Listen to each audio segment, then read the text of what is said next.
Chapter 1090. Dustless tried to mobilize the chakra in his body, but he was shocked to find that he could not move his limbs at all. Give up. In fact, we did not limit your spiritual pressure at all. Spiritual pressure is something that cannot be limited. As long as a person's heart is still beating, spiritual pressure will continue to overflow. Not to mention, you have something like the Hogyoku.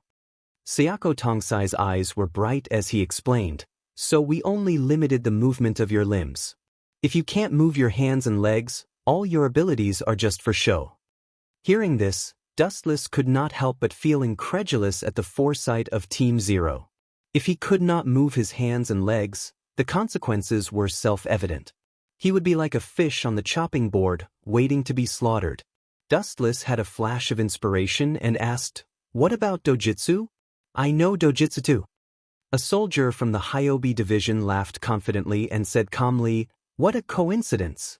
Yawach also knows dojutsu, so we have also researched a special item to deal with him." In the next second, Dustless's eyes closed uncontrollably. "We can't limit your dojutsu, but we can paralyze your visual nerves so that you can never open your eyes.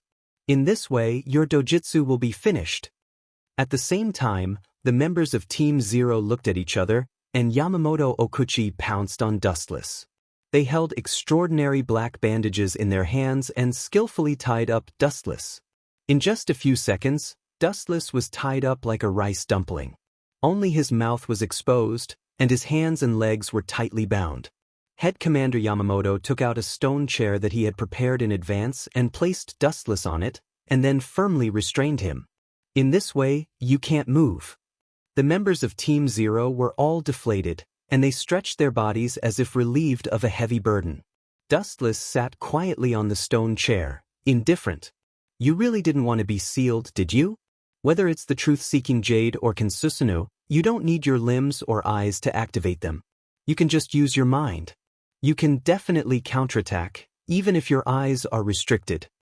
System Linger's voice sounded in his mind, full of confusion. Just like Uchiha Madara, after resurrecting, he can still use Kensusunu without eyes, and Dustless can do the same. Break the seal? Isn't it good to be sealed like this? Dustless chuckled and didn't care.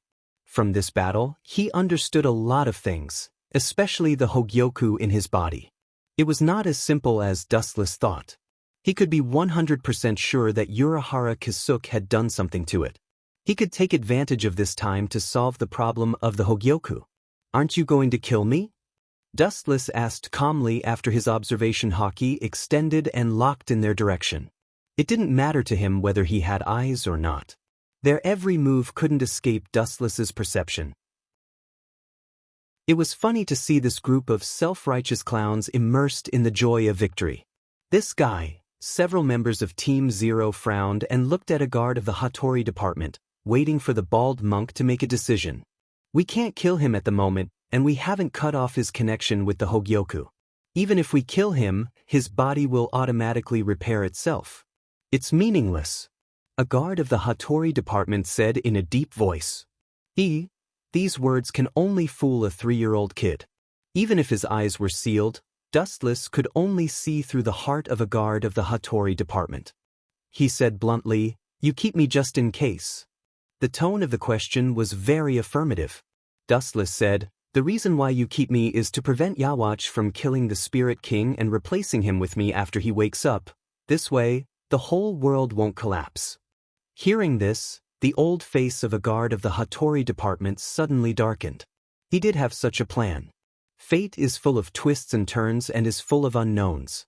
Once the Spirit King is killed, the 3 realms, Soul Society, the modern world, and Hueco Mundo will collapse. Replacing him with Dustless can prevent such a disaster. In fact, it was a backup plan. Everyone looked at the guard of the Hattori department. Seeing the change in his expression, they knew that Dustless was telling the truth. These bastards are just getting caught in their own trap. They deserve to be killed by Yawach. Dustless sneered in his heart. The Zero Squad was very loyal to the Spirit King, but they were also very cruel. The Spirit King's arms, legs, heart, and consciousness were all cut off from his body. Among Yawach's personal guards, one was the Spirit King's left arm, and the other was the Spirit King's heart. According to Dustless's guess, Yawach himself was very likely a part of the Spirit King, and so was Jugram. In a sense, the Spirit King's right arm was Yucatec Jushuru. Didn't you want to be the Spirit King? You should be thanking me. Seeing that his plan was exposed, the guard of the Hattori department admitted, the Spirit King is the symbol of protecting the world. Naturally, we can't lose him. It's normal to have a backup. You guys are so hypocritical. You talk about benevolence and morality every day, but have you ever been loyal to the Spirit King? Who cut off the Spirit King's limbs? You guys know very well. The Zero Squad is loyal to the Spirit King because he is the chisel of this world. That's why they respect him. But from what I see, you guys are using the Spirit King to maintain the balance of the world. It's no wonder that the Quincy hate you guys so much. The corner of Dustless's mouth curled into a mocking smile. He disdained to mock them. In this world, only the Zero Squad could come into contact with the Spirit King. Obviously, cutting off the Spirit King's limbs was related to them in countless ways. It was completely self-inflicted. In order to maintain the balance of the world, the Zero Squad cut off the Spirit King's limbs. In this way, the hatred between the Quincy and the Grim Reaper could be explained. Chapter 1091. One could survive a natural disaster, but one could not survive a self-inflicted disaster. Since the Spirit King's arms, legs, and heart were all chopped off, it was only natural for the Quincher led by Yawach to view him as the Grim Reaper. Where should we lock this guy for now? He's too dangerous, and it's not suitable to keep him in the Spirit King Palace. Sword God Wang Yu said in a deep voice. He was fine before the fight, but after the fight, his self-esteem was shattered. They were not on the same level at all. Especially when Dustless's voice was light, he was not worried at all. Perhaps he deliberately let himself be captured and waited until he was in the Spirit King Palace to rebel and take advantage of the situation to attack the Spirit King. If that's the case, let's put him in the first team's quarters, and I'll watch over him personally. Head Captain Yamamoto said decisively, and there was a hint of dominance in his tone. The head captain was on the same level as Division Zero's first soldier and Kirin Temple's Tenshulu. There was no difference in status, and none of them dared to guarantee that they could severely injure Yamamoto in a 1v1. You'll come begging me sooner or later. Dustless was trapped in the chair, unable to move. Other than being able to speak, he could not even move his fingers. Super scientists like Sayaso Toshio and Shidoro Senjumaru were indeed powerful. We're all Grim Reapers. Although we've parted ways now, I might as well tell you an important piece of news for the sake of our former comrades. Within 10 years, Yawach will wake up. The members of Division Zero were stunned, and they looked at Head Captain Yamamoto in unison. I did seal him back then, but even Unohana Hakuyu, Unohana Retsu, didn't know about this. How did you know about it? Old Yamamoto's face fell. This was his biggest secret.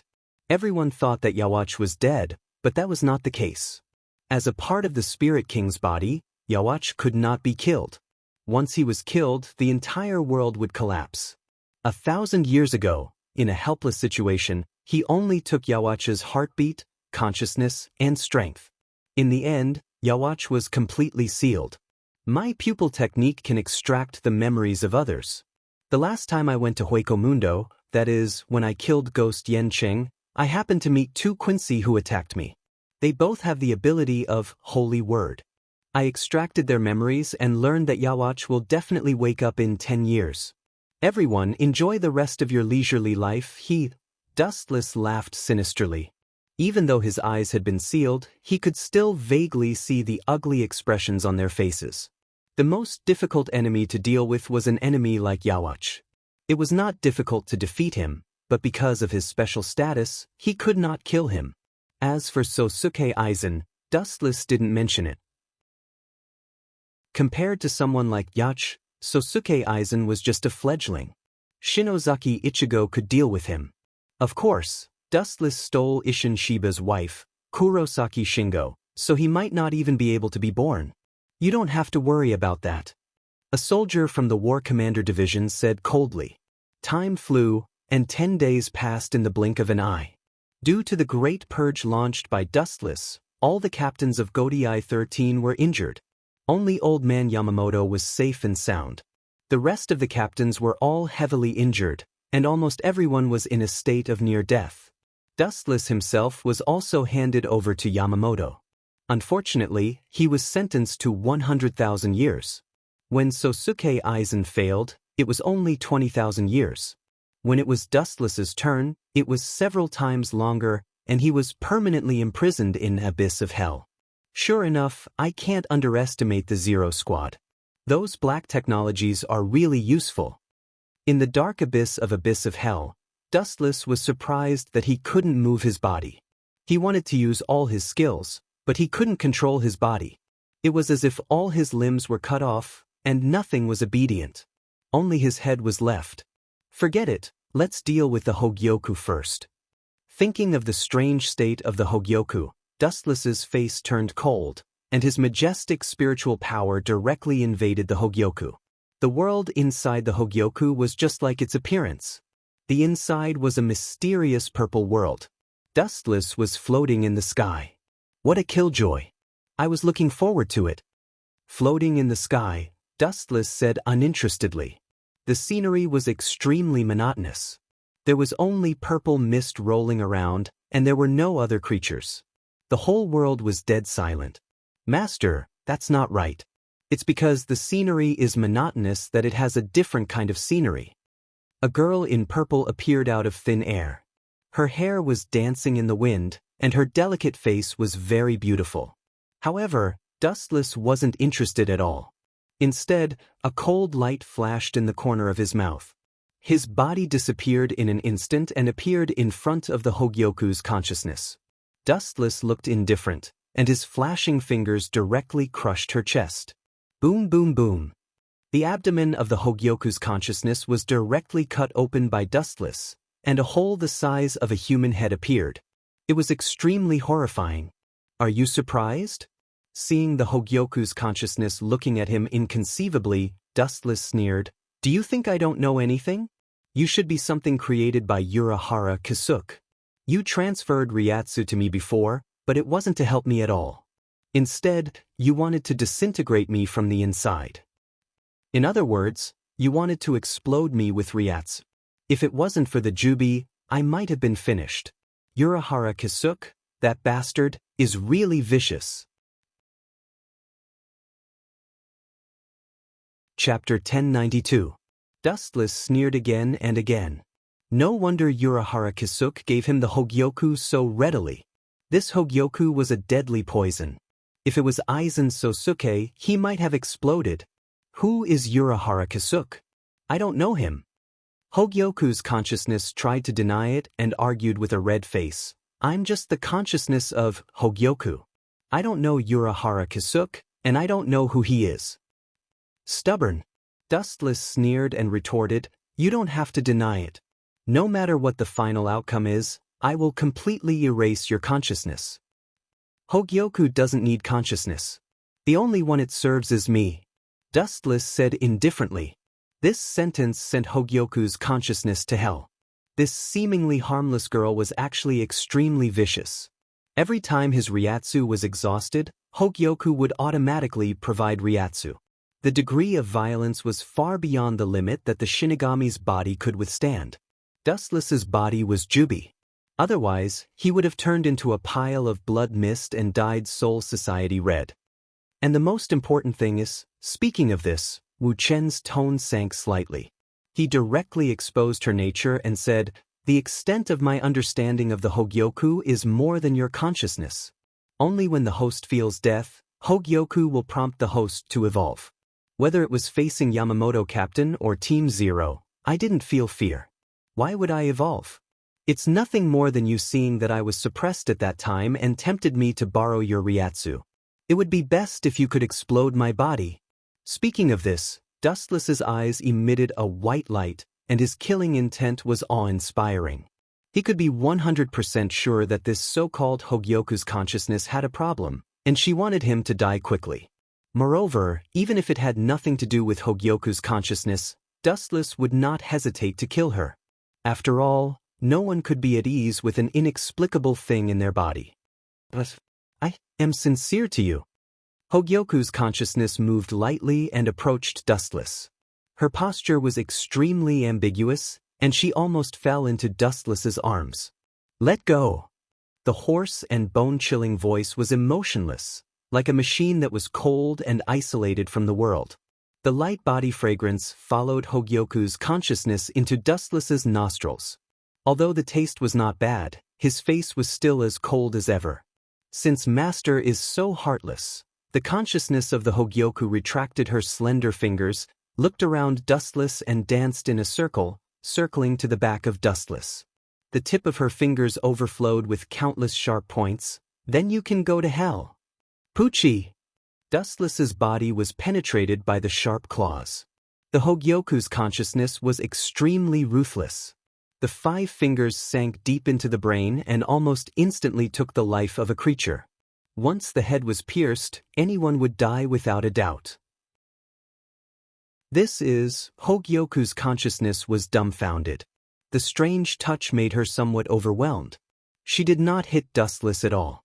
His whole body seemed to be transparent, finally showing your true nature. I was very appreciative of your tearful acting. I thought you could come up with a gorgeous attack to kill my boring time. After all, I was sentenced to 100,000 years. Who would have thought that in the end, it would be such a crude attack? It's so disappointing. Turning his head and looking at the Hogyoku's consciousness with a smile, Dustless's fingertips emitted a light and indifferently said, breaking down number 4, White Thunder. Poochie. The forehead of the Hogyoku's consciousness was immediately pierced by Dustless. Its body gradually became transparent and showed signs of disappearing at any time. Even if you kill me, it's useless. I can tell you clearly that I am indeed the consciousness of the Hogyoku. As you think, Urahara Kisuke did do something inside the Hogyoku. Originally, it was to prevent dealing with Aizen Sosuke. Who would have thought that it would be used on you in the end? The Hogyoku's consciousness screamed hysterically, you killed me as the consciousness of the Hogyoku, which means that you will forever lose the possibility of evolution. This is the result of your own actions. A man's words are kind when he is about to die. A bird's cry is sad when it is about to die. How can you be worse than a bird? After looking at the Hogyoku's consciousness in boredom, Dustless raised his hand and annihilated it. Breaking down number 54, Waste Flame. Poochie! The disc-shaped flame shattered the Hogyoku's consciousness, making it disappear forever between heaven and earth, without any breath. It doesn't matter whether I evolve or not, as long as you provide me with infinite Ryatsu. Dustless saw through it. You can't have your cake and eat it too. If he had to choose one of the two, he would rather have infinite Ryatsu. Rather than evolution, it was better to say that he turned from a normal human into a worm. After all, Aizen Sosuke was a lesson. Spiritual power came out of the Hogyoku world. Dustless tried to move his limbs and open his eyes, but found that he was still restricted forever. This damn black technology is really troublesome. Inside the dark hell, Dustless sighed with a headache. His body was completely out of control. But, Captain Dustless, it seems that you are very distressed. Messy footsteps sounded, followed by a voice. You injured all the Shinigami with overwhelming strength. The whole Soul Society is in an uproar. Hearing this, Dustless raised his eyebrows slightly and spread out his observation haki, carefully perceiving the traces of the visitors. After a few breaths, he understood who they were. Captain Ikamaru Jin and Captain Aizen. This is really a rare guest. You took such a big risk to see me. If the head captain finds out, it will be terrible. You two little bastards came at the right time. I was worried that it was too cold here. You should come and give me firewood immediately. After knowing that it was Ikamaru Jin and Aizen Sosuke who came, Dustless smiled, knowing that it was time for him to break out of prison. He didn't need to think to know what Aizen Sosuke came for. Chapter 1093. Looking at the two masters in front of him, Dustless never thought that Aizen and Ikamaru Jin were this cute. Although I can escape by using the truth-seeking jade and Kensusunu, It would cause too much of a commotion. It's better to hide behind the scenes. Dustless made up his mind. If he didn't want to expose himself, he could only rely on Aizen and Jin. In fact, the way to save Dustless was very simple. All he had to do was destroy his entire body. That way, the various items set up in his body would naturally be destroyed as well. The Jubi's physique would help Dustless condense his body. By then, all the items that bound his body would be broken. Yo, you two dogs actually came. Wuchen didn't even think about it, he directly cursed. This was the only way to provoke Aizen and Jin's anger and force them to kill him. Seriously, the head captain is getting more and more useless. He actually sent 2 pieces of trash over. If he wants to get useful information from me, he should at least send 2 death gods over. He actually sent 2 dogs to interrogate me. How dare he? Dustless completely ignored the presence of Sosuke Aizen and Jin Ikamaru. He was afraid that they couldn't hear him, so he deliberately raised his voice. Due to the unique structure of the infernal hell, in just a few seconds, profanities such as dog basket and garbage were echoing. Croak, croak, croak, croak. Countless crows flew above Aizen and Jin's heads. Both of them walked over with dark faces. Aizen Sosuke was the most ferocious of them all. His left arm was chopped off by Dustless, and his chest was cut by Dustless a few days ago. He was almost killed by Dustless. Originally, when he came to see Dustless today, he was full of resentment. Now that he was called a dog basket and trash by Dustless, his heart was instantly filled with anger. Figure out who you are. I can kill you at any time now. Don't try to provoke me. Sosuke Aizen's murderous expression was particularly gloomy. Sosuke Aizen's entire body was covered in a layer of frost as he circled around Dustless. However, Dustless didn't appreciate his kindness. His next words made Sosuke Aizen vomit blood. With your dog basket? What kind of joke is this? You're just a defeated opponent. Killing trash like you would only dirty my hands. Dustless opened his mouth and cursed. He didn't have the demeanor of a former captain. He was even worse than a common hooligan. He mercilessly mocked. You, Sosuke Aizen, Jin Ikamaru, and Higashi-sensei, you are a perfect trio of trash, a match made in heaven. Aizen Sosuke and Ikamaru Jin almost lost their balance and fell to the ground. You bastard! Sosuke Aizen's eyes were spitting fire. He wanted to fight back fiercely, but he was shocked to find that the only word he could think of was a bastard. Sosuke Aizen paid attention to his manners and never cursed in his life. He didn't know how to curse at all. Dustless pointed at his nose and scolded him. Sosuke Aizen didn't have anything to say back. He felt particularly aggrieved. His neck turned red and thick. Jin, shut this crazy bastard up or else. Sosuke Aizen didn't have any means to deal with such a rascal. He didn't want to kill Dustless for the time being. He still had many questions to ask, so he could only leave it to Jin. Understood, Captain Aizen. Jin smiled and walked to Dustless's side. As soon as he stopped, he heard a harsh voice. Captain Ikamaru Jin, do you know my 3 team members? Dustless suddenly asked, his tone revealing a touch of pity. Jin was startled and looked at Aizen. Aizen nodded, indicating that there was no need to rush. Jin said, Captain Dustless, what do you want to say? Do you want us to take care of your 3 teammates? Of course, but you must first answer my question with Captain Aizen. You're wrong. Just as Jin's voice fell, Dustless pitifully said, my 3 team members are all beautiful young ladies. I'm not young anymore, but I haven't even tasted a woman yet. Jin's expression stiffened. He sensed something was wrong. He looked at Aizen from the corner of his eyes and saw his unwavering gaze. He endured his scalp and asked, Captain Dustless, what do you want? You even understand this, Captain Ikamaru Jin. Are you a pig? Wu Chen continued to blabber, my 3 beautiful team members, especially the blonde Lanju Matsumoto, I often dream of having sex with her. Originally, I planned to have them for myself after conquering Soul Society, and then have sex with them every night, leading a drunken life. Who would have thought that? Bastard. Without waiting for Dustless to finish, Ikamaru Jin interrupted him word by word. He was clenching his teeth so hard that they were about to shatter. His entire body was filled with killing intent. His entire being was like 1,000-year-old ice, emitting a coldness that could destroy the world. Jin was breathing heavily, his lungs were about to explode. Dustless dared to talk about his childhood sweetheart in front of him. How could he bear it? It seems like it's time. Using his observation hockey, Dustless felt the strangeness around him. The dark space around him was frozen. It was all caused by Aizen and Jin's murderous intent. Dustless was sure that once Aizen and Jin got the information they wanted, they would definitely kill him. At that time, Dustless would be able to escape the restriction of his body and use the Jubi's body to resurrect again. He deliberately added salt to Jin's and Aizen's wounds. Chapter 1094. Aizen and Ikamaru Jin both wanted to vomit blood.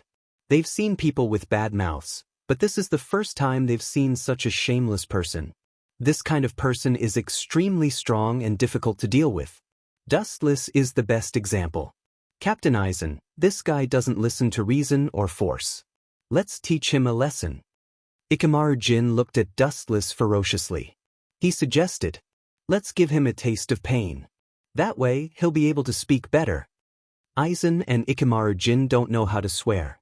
Soul Society's people don't know how to swear. Only Dustless knows how to break the rules. Did you hear that, Captain Dustless? Aizen looked down at Dustless and asked.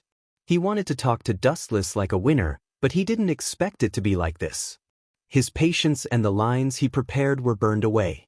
What happened between you and Captain Yamamoto after I fainted? Aizen felt aggrieved. He lost his left arm and felt a sharp pain in his shoulder.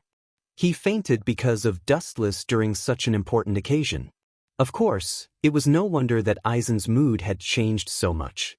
He had always thought highly of himself, but he was defeated by Dustless. He couldn't even fight back.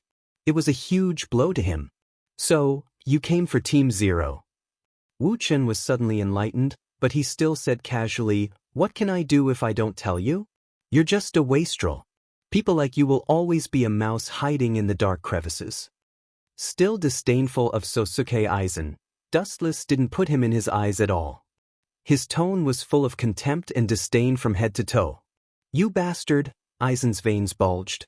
He felt Dustless's tone was like talking to a worthless ant. I was wrong to talk nonsense with you. Aizen looked at Jin. Jin immediately came over and untied the black bandage around Dustless's chest. It emitted a blue light. Aizen's angry eyes were replaced by fire. So, you came for Hogyoku. I knew you were up to no good. Dustless thought for a moment and came up with a countermeasure. He sent a wisp of spiritual power into Hogyoku. Urahara Kasuke?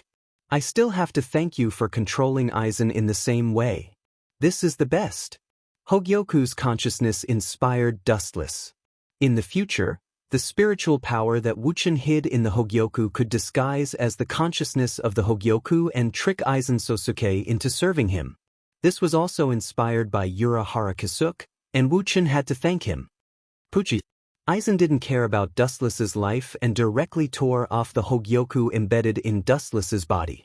He shouted crazily, you mortals don't deserve such a noble thing. The Hogyoku is mine. Looking at the crazed Sosuke Aizen, Dustless had a smug look on his face. Perhaps Aizen himself didn't realize that he couldn't maintain his former wisdom when facing Dustless. It was completely because of the blow and the pressure. Jin, get rid of this guy. Aizen glanced at Dustless and excitedly took Dustless's Hogyoku and left. Killing him will only raise suspicions. Losing a captain alive will definitely cause a huge commotion. Ikamaru Jin's expression darkened as he hesitantly said.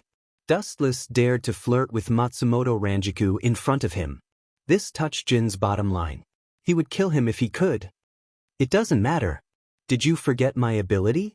Aizen touched his eyes, and in the blink of an eye he regained his former wisdom. He said calmly, that's a small matter. After killing him, I will use Zanpakuto, Kyoka Suigetsu to confuse everyone. Understood, Captain Aizen. Jin promised and looked at Dustless with murderous eyes. Aizen nodded and looked deeply at Dustless. He said, "Farewell, Captain Dustless. This is the last time we meet." After that, Aizen disappeared into the dark space. Only his cold voice could be heard. Bankai, kamikaze gun. The sharp saber light came head-on and instantly obliterated Dustless. Inside the saber slit, a special venom overflowed and began to slowly erode Dustless's skin. "You're the first person to enjoy my Bankai treatment. Even Sosuke Aizen doesn't know my true Bankai ability." Ikamaru Jin had a sly smile on his face. He was very proud and arrogant. "Don't know? Don't be ridiculous. In his eyes, you are just a kid who hasn't grown up yet." Wu Chen sneered. At the same time, his body began to melt slowly. The cells in every part of his body were about to devour his whole body. Seeing this, Dustless didn't show any fear. Instead, he felt relieved. He had to thank Jin. "You can slowly wait for your death and enjoy the last moments of your life." Too lazy to waste his breath on a person who was about to die, Ikamaru Jin slowly left. "Idiot." Seeing Jin leave, Dustless's new limbs began to condense. A new arm appeared, and it was different from before. It could move nimbly. Thanks to Silver Ikamaru destroying his body, Dustless was able to move. Chapter 1095. His uncontrollable limbs gradually regained movement. His legs and feet, as well as the spiritual pressure and chakra in his body, could be mobilized freely. In less than a blink of an eye, Wuchen's body was reformed and restored to its original state. "I'll lend you Hogyoku for a while. When you're no longer of any value." Dustless's face was filled with killing intent as he disappeared from Abyss. As for the corpse, he didn't need to worry about it. After all, Aizen Sosuke was using Kyoka Suigetsu to trick Soul Society, so he didn't need to worry about it. Inside the 4th Division's building. Ever since Dustless destroyed Soul Society with his destructive power, the 4th Division hadn't settled down at all. Recently, they had been immersed in a busy atmosphere. That guy should be fine, right? In the captain's office, Unohana Retsu couldn't be bothered to rest for a while. She couldn't help but think of Dustless's face as she muttered to herself anxiously.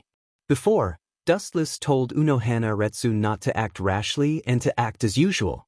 Thus, she had been quietly waiting for Dustless's news. Something? What could happen to me? The space behind Unohana Retsu twisted and Dustless came out. He hugged Unohana Retsu's waist from behind and his little hands started moving around. Unohana Retsu was stunned and turned around. What entered her eyes was Dustless's eternal smile.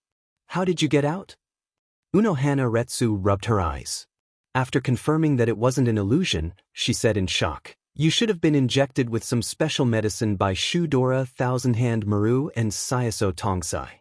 Your body shouldn't be able to move." Feeling the little hands moving around in her body, Unohana Retsu's face turned red and she glared at Dustless. "Isn't this why you called me here?" Although she was unhappy with the little hands moving around in her body, Unohana Retsu didn't stop them. "I was suppressed. But Ikamaru Jin and Aizen Sosuke, those two idiots, wanted to release me. What could I do?" Dustless shrugged and said helplessly.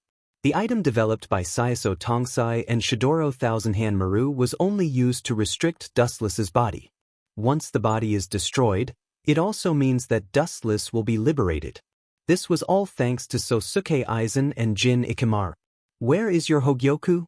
Seeing the Hogyoku disappear from Dustless's chest, Unohana Retsu was shocked. Did Aizen Sosuke and Ikamaru Jin take it? Unohua Lai was quite worried, and a look of anxiety appeared on her face.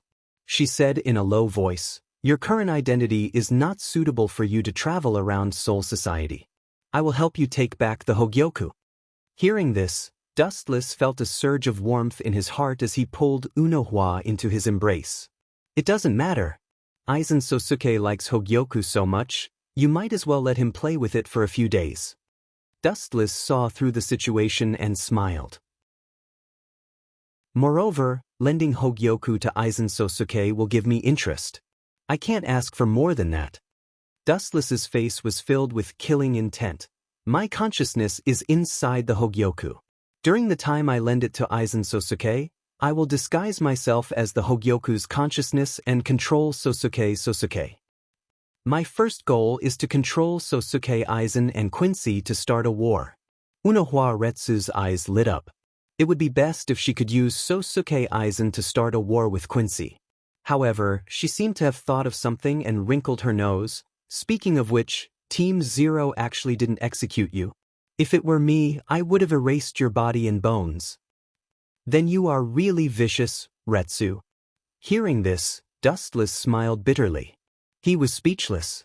This seemingly gentle woman was actually quite thorny. If he wasn't careful, he would be in a mess. After the Spirit King dies, the world will collapse. They keep me. In fact, it's equivalent to keeping a safety guarantee. If the Spirit King really unfortunately dies, then take me, this spare tire, as a replacement. Wu Qin sneered again and again. His laughter was full of sarcasm. According to Dustless's guess, the people who cut off the Soul King's limbs were Team Zero. The reason was simple. The Soul King was built to stabilize the soul. To a certain extent, it was an amalgamation of souls. And the soul was what determined the spiritual pressure. Therefore, the Soul King couldn't have consciousness or move. Its existence was only symbolic.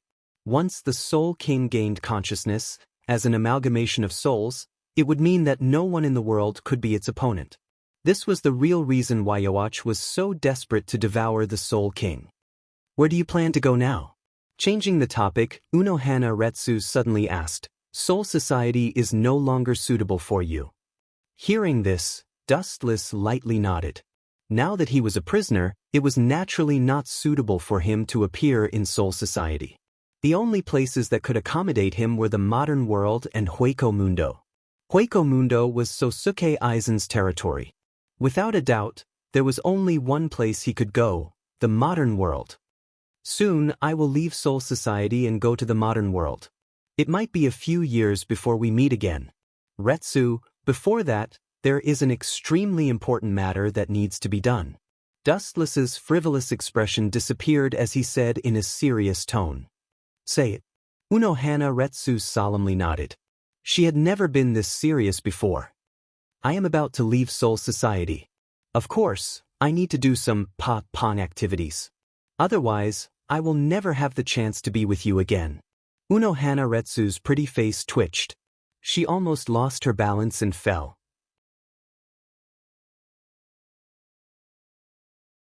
Chapter 1096. Unohana Retsu didn't know whether to laugh or cry as she looked at Dustless. She didn't expect him to be so serious about something like this. There's no need to be so shocked. No matter how important it is, it's nothing compared to this. It's just a small matter that isn't even worth mentioning. Dustless said as if this was how it should be. Then his hands became even more restless as he helped Unohana Retsu take off her clothes. Her snow-white skin was exposed to the air as his hands started to tease Unohana Retsu. You bastard! Unohana Retsu's face turned red as her breathing quickened. Her face was red and it was very seductive. Wait, I still have something to ask you. Unohana Retsu grabbed onto Dustless's hands and said with a firm tone. The creation of humans is beneficial to the entire universe. Dustless complained. But in the end, he took his hands back out of boredom. It was quite painful. He had been in Soul Society for almost a year, and he still hadn't enjoyed the taste of a woman. Speaking of which, why did you save the two Quincher that day? Recalling Ikamaru Jin and Mayuri's report, Unohana Retsu said, Captain Ikamaru Jin and Captain Mayuri accused you of saving the two Quincher. Quincher? Are you talking about Guardies and Bombay Ida? Two beautiful figures appeared in Dustless's mind. He couldn't help but imagine the scene between the two, and he couldn't help but sob. My Tao heart isn't stable. I've been having sex for no reason these days. Worms have invaded my brain. Dustless shook his head and smiled bitterly. He frowned and said, They were my spies, hiding in Wandenrake to spy on Yoach. Who knew that they would be exposed?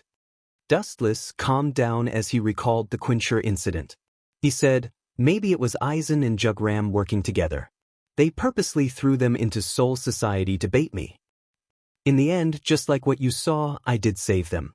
Unohana Retsu nodded slightly. She had also guessed it. Her face suddenly turned cold. Aizen Sosuke is setting himself on fire. Quincy is unimaginably terrifying. Sooner or later, he will be devoured along with his bones. Pa, you don't have to worry about that. Aizen is ambitious, and he won't submit to anyone. When the time comes, I'll pretend to be Hogyoku's consciousness and provoke them. Dustless sneered with his eyes glowing red. There was a saying that a mountain could not hold two tigers.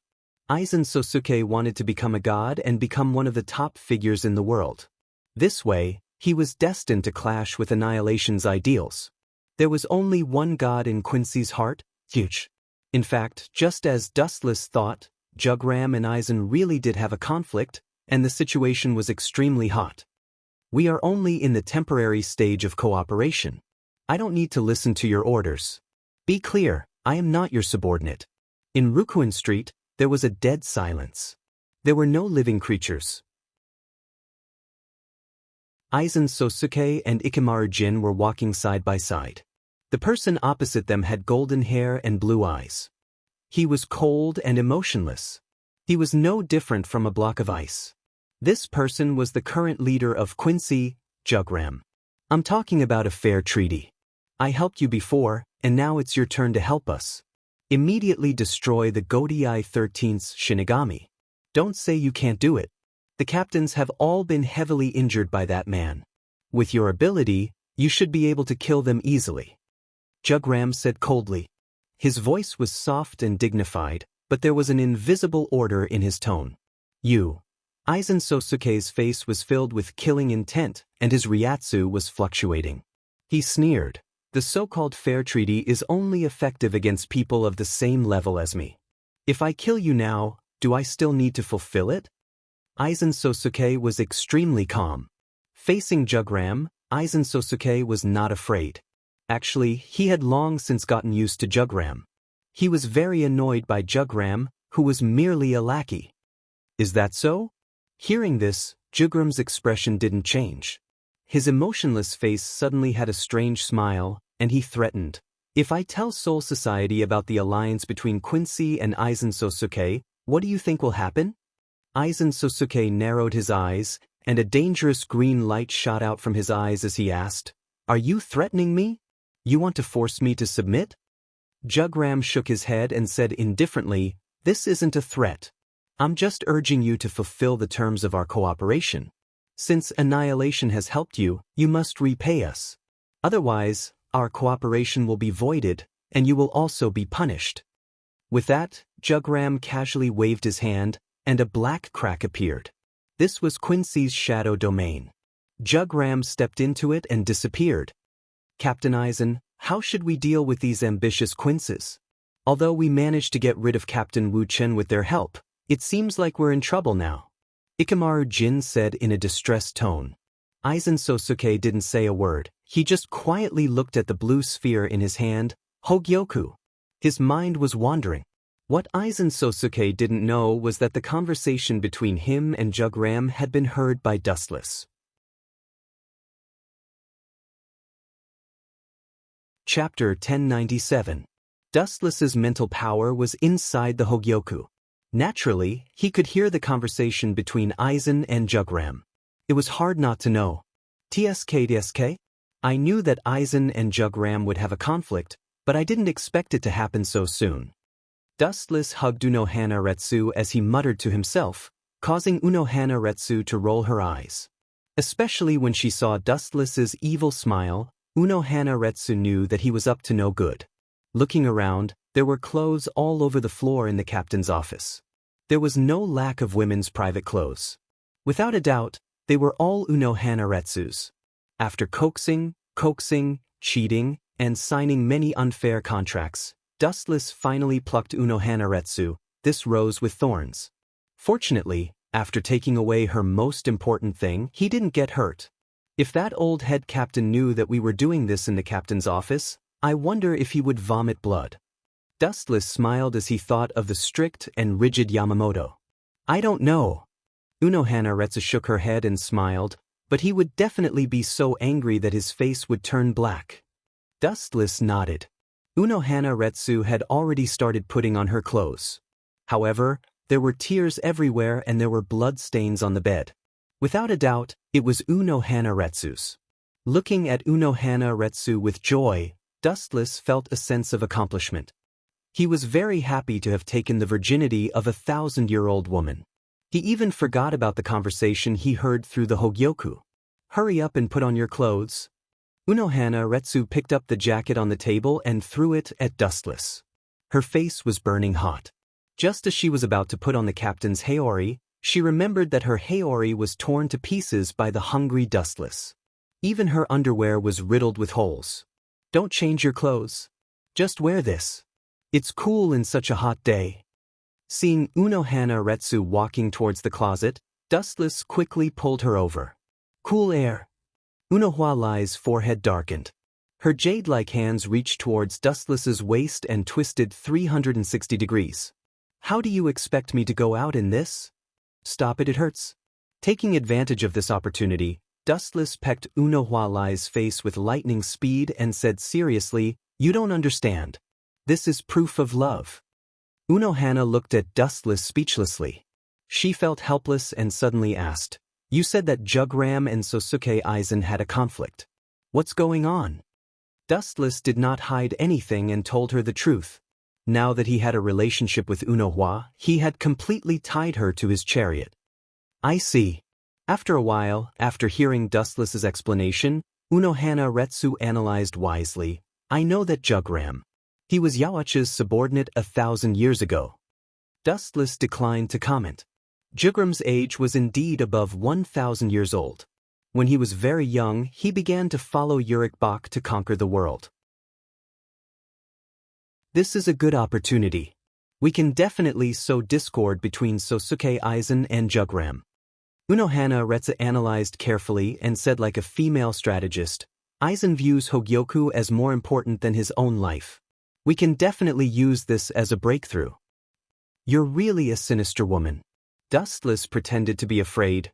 If I abandon you one day, you'll definitely kill me. Including this world, Dustless had already experienced 3 worlds. He was an old fox among old foxes. Naturally, he understood what Unohana Retsu meant. Disguise as Quincy and steal the Hogyoku. At that time, Sosuke Aizen would definitely go crazy. But I don't have any Quincy. Candace and Bambiita have already been exposed. If we want to frame Jugram and cause a conflict between him and Sosuke Aizen, we need a Quincy that can use Holy Script. Also, it has to be someone from Yawachi's camp. Dustless felt a headache coming on. Sosuke Aizen's intelligence was unquestionable. Jugram was also an old monster who had lived for 1,000 years. Neither of them was easy to deal with. Oh right, Captain Ye has a lot of Quincy. Unohana Retsu had a flash of inspiration and said, Mayuri? Hearing that, Wu Chen was incomparably conflicted. Could the thing in Nirvana cocoon be human? Even a normal person would be crippled by him. Dustless did not even need to think about it. The people from the 12th Division would definitely be as perverted as Mayuri. There's also her. Suddenly, he slapped his forehead, and a slender and elegant girl appeared in his mind, Kurosaki Makino. She was the mother of the future main character Kurosaki Ichigo. However, she was already taken away by Dustless and Isshin Shiba was a bachelor. It was still a mystery whether Kurosaki Ichigo could be born. Although Kurosaki Mako did not have the ability to use Holy Script, she might be able to fake it. Don't tell me you're talking about the 2 Quincy called Candace and Bambiita? Looking at Dustless, Unohana Retsu said in a strange tone, I heard that they are both hot girls. They're very pretty. Huh. Hearing this, Dustless was stunned, and then he argued with a flushed face, I'm not that kind of pervert. I have a bottom line when I do things. Do you think I'm that kind of person? No, you don't. Unohana Retsu thought for a while and then remembered what Dustless did just now. You weren't before, but I believe you now. Dustless was petrified. He looked at Unohana Retsu, who had a faint smile on her face. He could not show any weakness at this time. He did not hesitate to pounce on Unohana Retsu.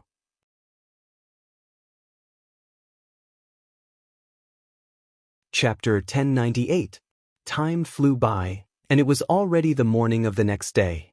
Unohana Retsu was tortured by Dustless to the point that she didn't even have the strength to walk. She barely managed to walk out of the 4th division at noon. Her walking posture was also very strange, swaying left and right. Unohana Retsu wanted to cry but had no tears. This was all thanks to Dustless. That enemy! Unohana Retsu sighed. Unohana sighed and left the 4th division. She still needed to attend the captain's meeting and help Dustless monitor Aizen Sosuke's movements. Today, the people are really happy. In the sky above Kongzucho, there was a violent distortion in the sky, and a white light appeared. An out-of-tune came out from it, and then a figure jumped out. The figure that came out of the crossing gate was Dustless, and his face was full of smiles. After picking Unohana Retsu, his heart was very comfortable and light. It's really not easy to find a person in a sea of people, Dustless said with annoyance. She didn't have a special way to contact Kurosaki. Although I don't want to expose my tracks, there's nothing I can do now. The silent Ryatsu in his body erupted and swept across the entire Kongzucho. In the blink of an eye, it spread like a stormy sea. It attracted a lot of people who were secretly watching. Bastard, releasing Ryatsu in such a big way, he's too arrogant. In an abandoned warehouse, there were sounds of dissatisfaction and indignation. The person who shouted was Ryori, the leader of the Masked Legion. Although they were dissatisfied, the Masquerade Legion wisely chose to remain silent. This abnormal Ryatsu content and density exceeded all of them. If they provoked it, they would definitely be crushed. Kasuk, is it really okay for us to turn a deaf ear to this? In Urahara Kasuk's shop, a black cat could actually speak. Don't worry, it shouldn't be directed at us. Urahara Kasuk drank tea casually, but his eyes were very heavy, and his heart was also stormy. This Ryatsu was so huge that it was beyond his imagination. It reached a level that could easily destroy him. Such a huge spiritual pressure. When did such a person appear in Soul Society? Yi of the Four Maple Courtyard, who had turned into a black cat, said in a cautious and puzzled tone, "This spiritual pressure is very similar to that of the captain who came to grab the Hogyoko last time. By the way, what's the name of that bastard?" Thinking of Dustless, Yi of the Four Maple Courtyard felt his hair standing on end. I think his name is Dustless. A while ago, I heard that he merged with the Hogyoku and killed all the captains in seconds. Even the head captain was not killed by him. In the end, Team Zero was alerted and they joined forces to seal him. Although it felt quite similar to Dustless's Ryatsu, Urahara Kasuk strongly denied it. This Ryatsu can't be his, he has been sealed. At that time, Urahara Kasuk took the opportunity to lurk in Soul Society and was fortunate enough to witness Dustless's peerless talent. I still remember clearly that Sosuke Aizen, who we regarded as our #1 enemy, was instantly killed by him. Recalling the situation that day, Urahara Kasuk couldn't believe it, and now he felt like he was dreaming. How is that possible? How can a powerful person like Sosuke Aizen be killed in seconds? Today is not April Fool's Day. Even though Yi of the Four Maple Courtyard, who had transformed into a black cat, did not seem to have any emotional changes, her voice, which was raised several times, was clearly stunned. Sosuke Aizen was a nightmare for them, but what did it mean that Dustless killed him in seconds? The two sides were completely different players in the same dimension. He must have used the power of the Hogyoku. Yi of the Four Maple Courtyard affirmed, full of doubts about Urahara Kasuk's words. Yi, do you think I'm joking? I also hope so, but I saw it with my own eyes. Urahara Kasuk sighed, and his eyes changed. If possible, he also hoped that what he experienced that day was a dream.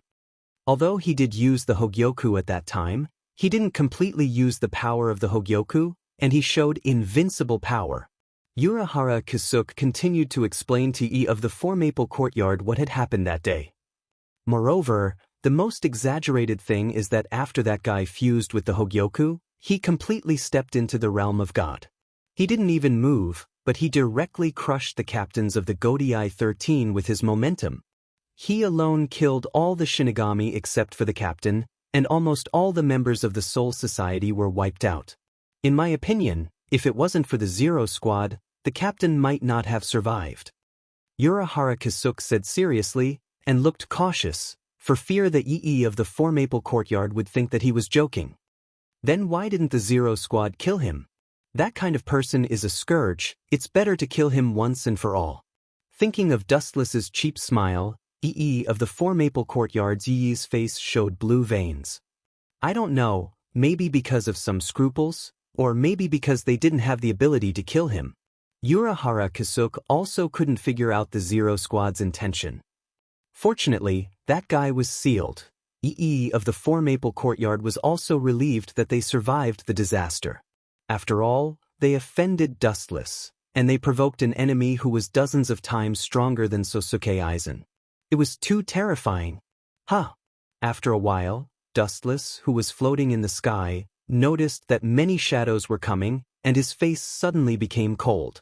The person I wanted to see didn't come, but you guys came.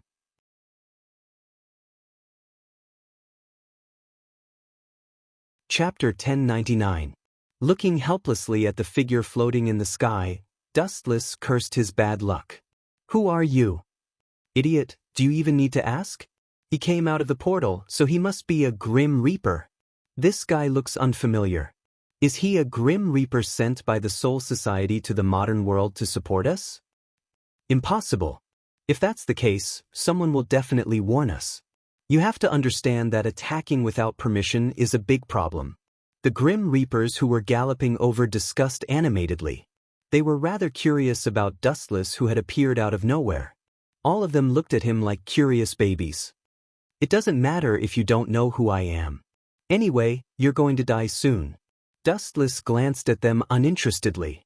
His eyes began to change strangely, revealing a pair of strange eyes in the shape of a five-pointed star. Amaterasu. Irregular black flames flashed in his eyes. The moment his voice fell, screams sounded. Damn it! What the hell is this? I can't even put it out. It hurts. The Grim Reapers roared in pain in groups. They were roasted by the Amaterasu's bloodthirsty flames, and some of them couldn't bear it and directly killed themselves. The silent fluctuation of spiritual particles attracted Dustless's attention. He looked to the north and saw a few strange figures. It's them? Dustless's eyes widened in surprise. A few familiar faces appeared in his eyes. Thousands of photons swept across his body and disappeared into the clear sky. Dustless couldn't be bothered to care about these Grim Reapers. They had already been swallowed by the Amaterasu, so he left them to fend for themselves. Anyway, their fates were already set. Ever since Candace and Bambietta were exposed, they had been hunted down endlessly. After all, the two of them knew too much. It was related to Habakkuk's secret, so Jugram had been sending people to hunt them down. Bastard, Songdu, don't be too complacent. Candace and Bambietta, who had been forced into a difficult situation, cursed at the same time. Their powers had been taken away, and their strength had now dropped to the level of vice-captains. The middle-aged Quincy called Songdu was a member of the Stern Ritter Order. His ability was steel, codenamed I. He could turn any part of his body into steel. You guys actually betrayed His Majesty. I heard from Jugram that you have sided with the Death God, Songdu said with a cold expression. His words were filled with killing intent. Most of the people in Wandless Empire were loyal to Yawach to the death. They revered him as if he was a god and would not tolerate any blasphemy. Your Majesty? He's just a shameless villain. Candace, who had a straightforward temperament, snorted disdainfully. She used to be like Songdu, but after following Dustless, she had undergone earth-shaking changes. That's right. That despicable bastard used us. Once he thought we were worthless, he would not hesitate to abandon us and kill us. That kind of person is not worthy of my loyalty. Bambietta replied in a disgusted tone. Her tone revealed her determination to die. It seems the two of you have been brainwashed by that death god. Songdu frowned and said, if that's the case, then goodbye. Your abilities have been extracted by Jugram. You have no chance of winning against me now. Song-du waved his hand and condensed a large holy bow. He pointed it at Candace and Bambietta coldly and said, "Seeing that you both once worked for His Majesty, I will leave your corpses intact." Whoosh whoosh whoosh. After saying that, thousands of sharp arrows shot over. They could easily penetrate the steel skin of a great void, let alone Candace and Bambietta, whose strength had been reduced to that of a vice-captain. The two girls had little awareness and closed their eyes. If there was one regret, it would be that they could not kill Yawach with their own hands. 10,000 manifestations, heavens beckoning. A soft voice sounded, and the sharp arrows suddenly changed their trajectories. They actually took a detour around the spiritual drop swords that were shooting toward the two girls. They all strangely shot into the sky. No matter what, the two of them are still my allies. They also provided me with a lot of information. If you kill them right in front of me, where will I put my face? Dustless glanced at Song-du calmly as he descended from the sky. You are not dead? Candace and Bambietta were surprised and looked at Dustless in shock. To be able to survive being surrounded by the entire Soul Society, even the current leader of Wandless Empire, Jugram, might not be able to do so. Not dead. Hearing this, Dustless's face darkened. He looked at the two girls speechlessly. It sounded like they wanted him to die quickly. Who are you? If you don't want to die, then get out of my way. No, since you have seen me, you must die, just like those people. Song-du coldly pointed at the two sides of the road. There were corpses everywhere, all of which were caused by him. Most of them were normal humans who had nothing to do with him, but they were still killed by him. Those who had seen the true face of Wandless Empire must die. Looks like we have the same idea. Dustless's cold face relaxed and revealed a smile. He laughed coldly and said, "Just like you said, you must die when you see me." Hearing this, Song-du was so angry that he laughed. Suddenly, a majestic spiritual pressure erupted and turned into a majestic aura that pounced on Dustless. He thought that Dustless would be directly pressed down, but who would have thought that with a contemptuous smile, he would end Song-du's life in an instant. Dao Breakers 90, Black Coffin. Countless cold black lights attacked, and Song-du, who did not feel anything, was directly surrounded. The merciless black lights tore him apart. Candace and Bambietta almost suffocated. Song-du was a true captain, but he was so worthless. He did not even have the chance to resist and was directly penetrated by the black coffin.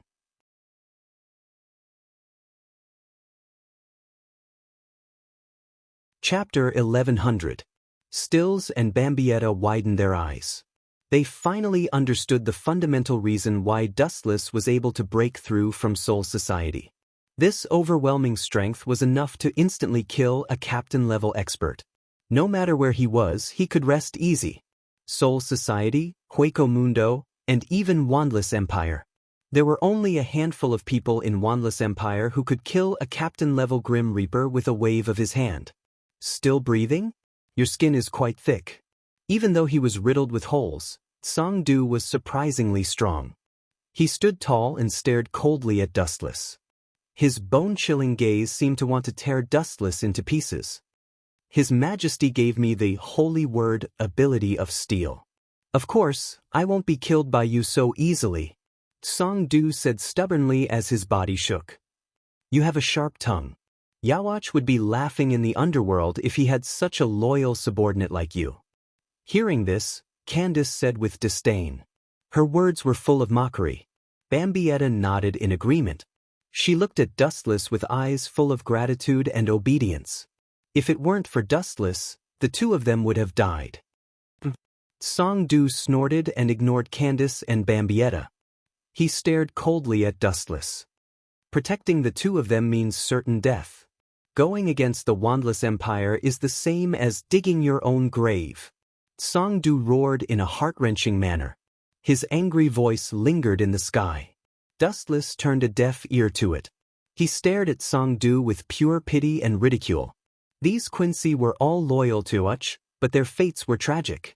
They were either killed by the Grim Reaper or executed by Yawach. The luckier ones ended up as nourishment for the saint. Therefore, they were destined to be tragic. You still have the strength to fight back. Sensing several sharp auras locking onto him, Dustless couldn't help but frown. He saw Song-du condense a blue spirit bow in his hand again. You're courting death. With a stern expression, Dustless's spiritual pressure surged again.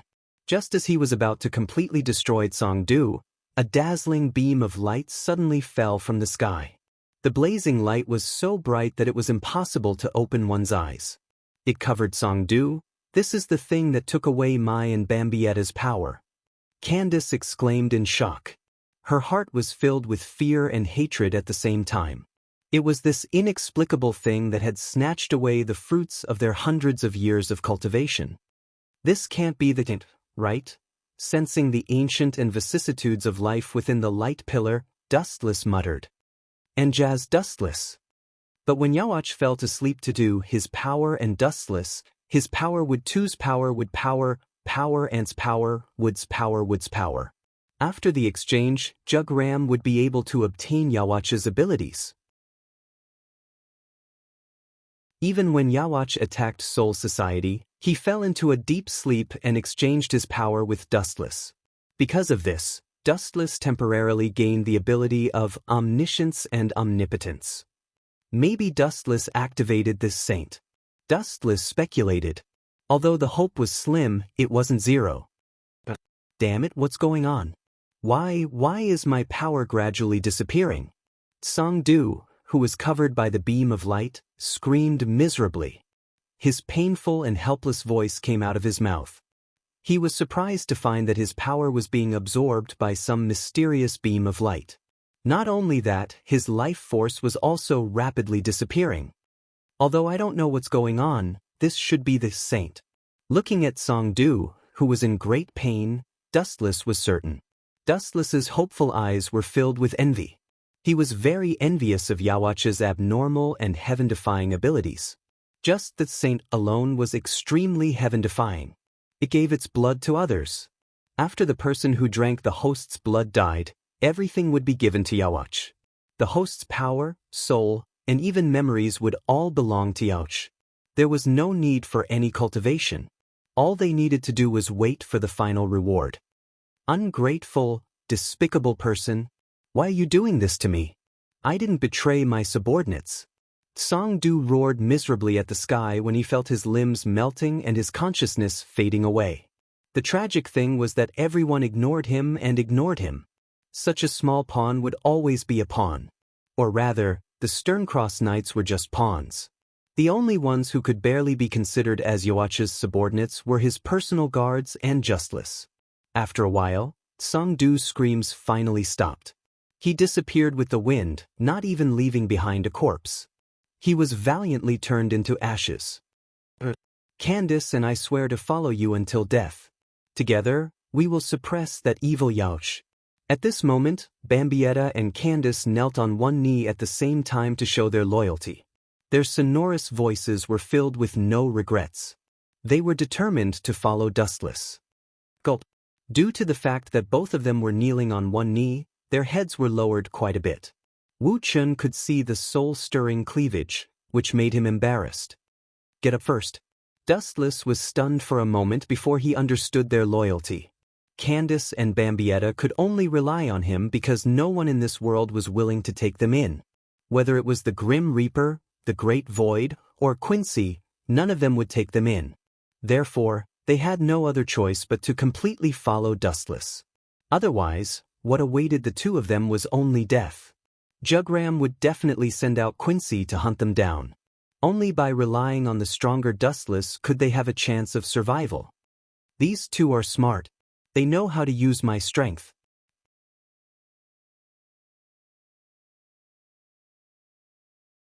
Chapter 1101. Candace and Bambietta looked at each other and were secretly delighted.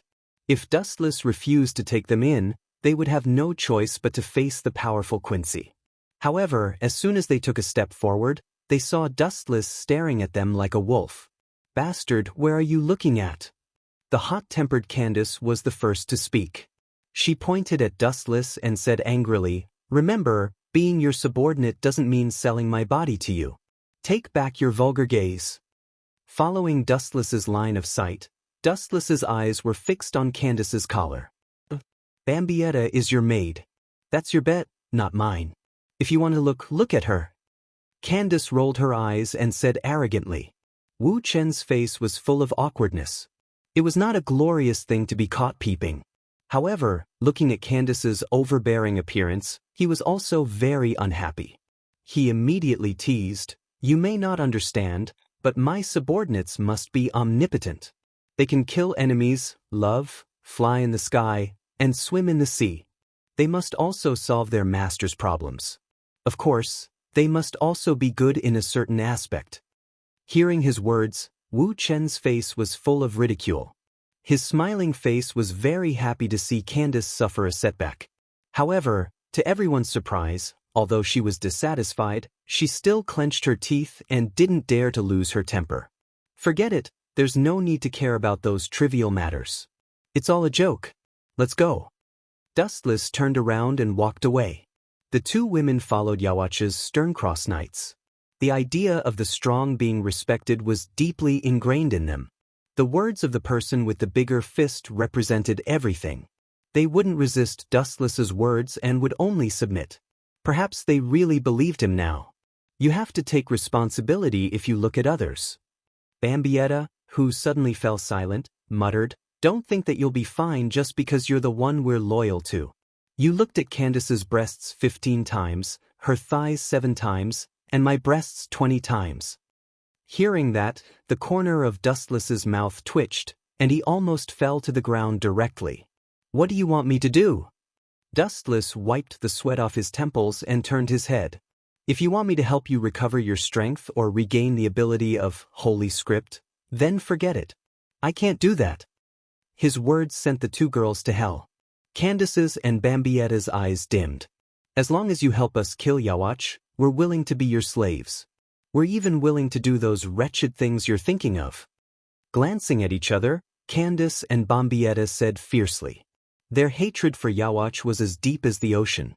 The power that they had spent hundreds of years to gain was all taken away by that so-called saint. Their hatred for Wanless Empire had also reached an unprecedented level. They were willing to give up everything to kill Yawach. Obscene things? Don't make it sound so unpleasant. It's human nature to indulge in food and sex, Dustless said softly as he glanced indifferently at Candace and Bambietta.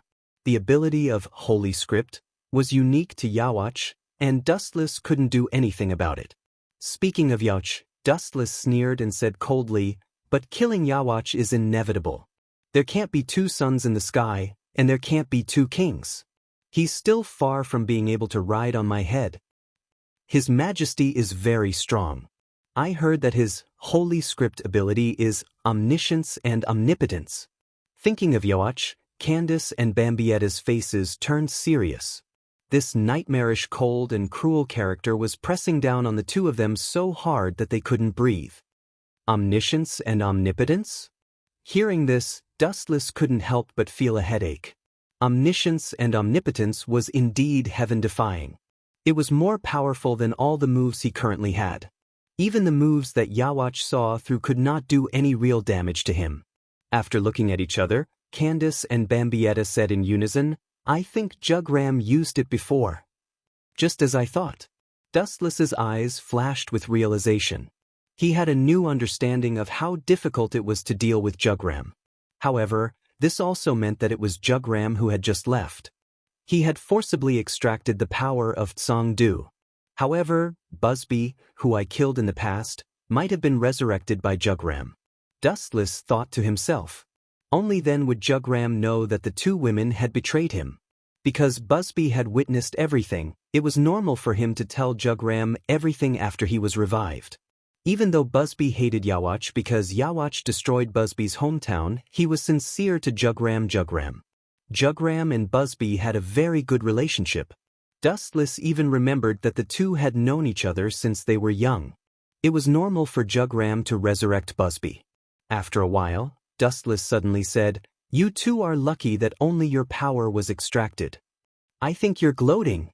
Candace curled her lips and said disdainfully, You can only do such despicable things because our power was extracted. Don't think that we don't know anything. This is called looting a burning house. Ridiculous. Dustless snorted and said, with your strength, if I really wanted to do that kind of thing, do you really think you could resist me? Hearing this, Candace and Bambietta were both stunned and speechless. They only fell silent when they thought of Dustless's achievements. He had single-handedly wiped out all the death gods. He definitely had the strength to crush them. Losing the ability of Holy Script also means that the two of you have nothing to do with Yawatch in the future. Even if he leaves again, the two of you have escaped the curse. The guillotine that has been hanging over your heads has disappeared. This is a blessing in disguise.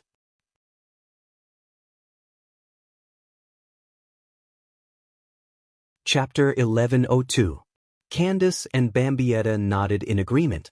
Although it was a pity to lose the ability to read the Holy Script, it also meant that they had completely lost their relationship with Yawatch, which was a blessing in disguise. Songdu is the best example, Dustless reminded them. Indeed. Candace and Bambietta shuddered at the thought of Songdu's miserable appearance. The cruel method of being drained dry and not even leaving a bone behind really shocked them. They immediately rejoiced. They could start over if they lost their strength, but if they lost their lives, they would never be able to return. Time flew by, and in the blink of an eye, 10 days had passed. Dustless, Candace, and Bambietta also temporarily settled down in the modern world. During this time, Dustless had been tracking Shinji Kurosaki's whereabouts, but there was no trace of him. However, although they did not find any clues about Shinji Kurosaki, they did find a big shot. You found Isshin Shiba? And he's with a female Quincy called Shinji Kurosaki? Are you kidding me? Dustless looked at Candace and Bambietta, who were sitting on the sofa, in shock. He suddenly felt that his brain was not big enough, and the world was spinning like a paste. He had lost the most basic ability to think. Yes, her name is Shinozaki Mikoto. She's just a cameo and won't appear in the future. After all, the main characters stole Shinozaki Mikoto. I think she's the biological sister of Shinozaki Mikoto. She's also a pureblood Quincy. Candace explained while sipping her drink. She had fallen in love with many things in the past few days in the modern world, but most of the time, she got it through robbery. Shinji Kurosaki? Dustless was speechless. He had never thought that there would be such a person. Moreover, she was also a pureblood Quincy, and even Shinji Kurosaki's sister. The worst thing was that after Isshin Shiba lost his power, he was besieged by a greater void and almost lost his life. However, Shinji Kurosaki saved him and they fell in love at first sight. In the end, she became pregnant with Isshin Shiba's child. And just in case, Isshin changed his surname to Shinozaki Isshin. His child was also named Shinozaki Ichigo. A pure-blooded Quincy actually married a death god, and a powerless one at that. Bambietta's expression was strange. She could not describe her feelings. If it was in the past, she would definitely be very angry, thinking that this was trampling on the purebred Quincy bloodline. But now, she didn't feel anything. Instead, she was very happy. Forget it, that's not important. Haven't you found any traces of Kurosaki yet? After shaking his head, Dustless stopped thinking about it. He also turned a deaf ear to Shinozaki Ichigo. Shinozaki Ichigo was too weak. Whether it was him in the future or now, he was just an ant to Dustless. There's no trace of her. She dropped out of the school she used to go to. I don't know where she is now. Candace and Bambietta didn't know either. They were obviously curious about this Quincy who possessed both the power of a greater void and the power of the Grim Reaper. For Quincy, the void was a deadly poison that could not be touched. Finally touched the Hogyoku. Suddenly, a wisp of brilliance flashed across his eyes. Dustless said in pleasant surprise. Aizen didn't have any contact with the Hogyoku since he got it. Just now, Dustless, who was disguised as the Hogyoku's consciousness, felt the fluctuation of Aizen's spiritual pressure.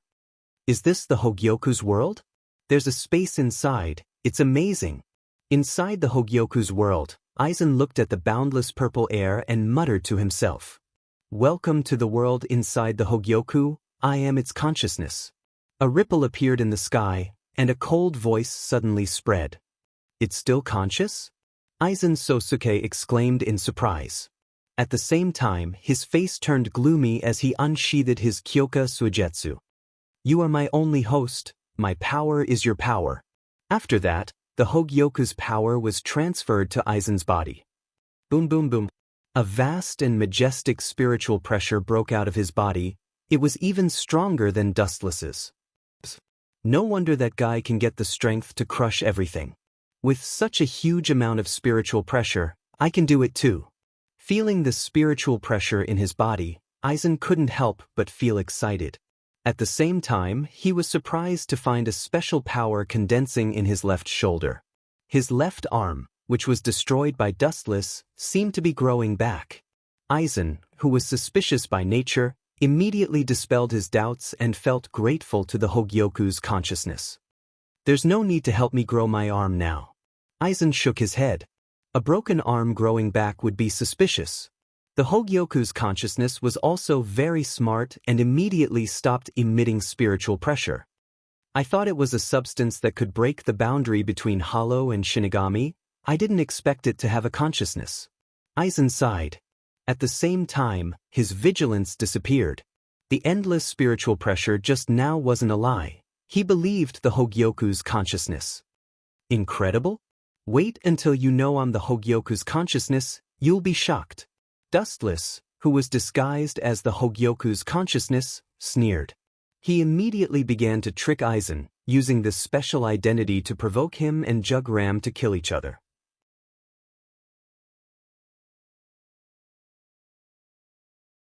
Chapter 1103. Dustless, who was disguised as Hogyoku's consciousness, sneered again and again.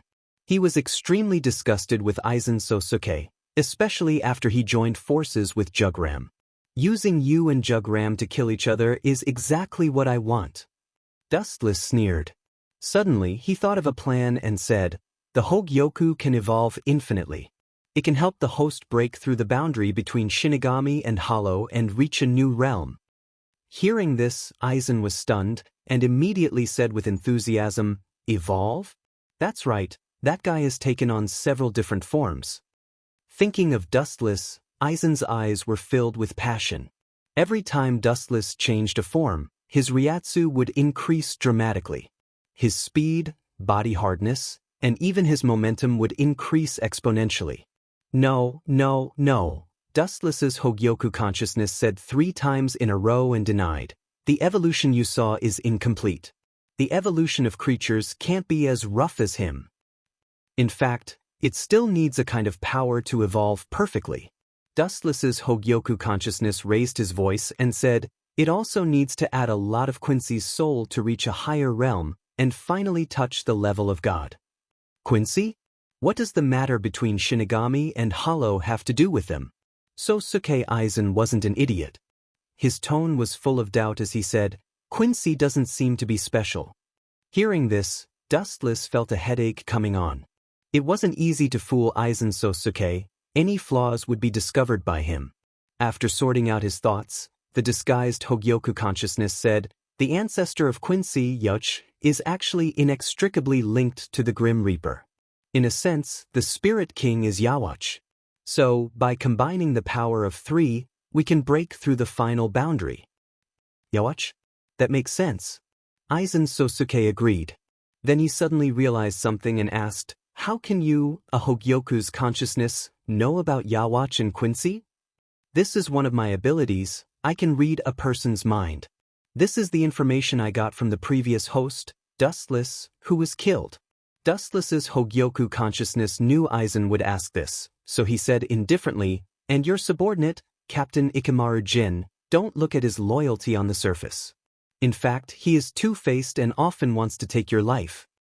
At the critical moment, Dustless sold Ikamaru Jin without any moral integrity. You can really read a person's mind.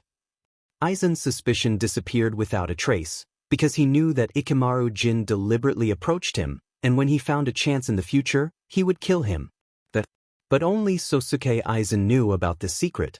Now that Hogyoku's consciousness knew about it, it meant what he said was true. This means that the Hogyoku consciousness can really read a person's mind. Idiot, you want to fight with me? This is the blessing of a transmigrator, foreseeing the future. Dustless, who was disguised as Hogyoku's consciousness, sneered again and again. If Sosuke Aizen still had doubts before, he now believed in Dustless's Hogyoku. We need more and more Quincy's soul. Currently, Wanless Empire's Sterncross Knights are the most suitable. Each of them has Yawach's power. Dustless's Hogyoku consciousness continued. If we want to reach an unprecedented limit, we have to merge Quincy's soul into Hogyoku. Then I can provide more power to the host. Jugram. Sosuke Aizen was obviously tempted, his eyes flashing with uncertainty. However, he still had a cooperative relationship with Wandenrake. There's no need to rush this, let's wait for a while. After taking a deep breath to calm himself down, Aizen regained his wisdom and said, "There's still a long way to go. It's not too late to test this out first." This guy is really hard to deal with. Dustless's Hogyoku consciousness was confused. Test? There's no one to test this on. There's no one with Quincy's power, Hollow's power, and Shinigami's power at the same time. Dustless's Hogyoku consciousness suddenly remembered Shinozaki Ichigo. Because Dustless didn't save him, Isshin Shiba was turned into a Hollow. As his son, Ichigo Shinozaki must have inherited the power of Hollow and Shinigami. As for Quincy's power, it came from his mother. Captain Shiba is married to a Quincy, and they have a child. Let's use him as a test subject. Sosuke Aizen's eyes lit up. But, Aizen continued, Shinozaki Ichigo was just born. When he grows up, I'll send someone to awaken him. That's up to you. Dustless's Hogyoku consciousness opened his mouth, but he didn't say anything in the end. He originally wanted Jugram's quencher, but who would have thought that the trouble would be shifted to Shinozaki Ichigo? But we can't let Jugram's Quincy go either. Aizen Sosuke's body was covered in an ominous glint, his eyes filled with killing intent. Jugram had once threatened him, and Sosuke Aizen would never let him off, be it in public or private. Now's not the time, I still need time to prepare. Aizen suddenly said. That's not up to you. Dustless said disdainfully. Aizen was just a pawn, he didn't have the right to choose.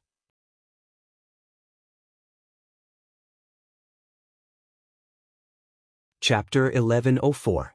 Aizen Sosuke was very excited. If what Hogyoku said was true, then his day of becoming a god was just around the corner. When that time comes, he will be able to climb to a higher level than Dustless. I really regret killing him.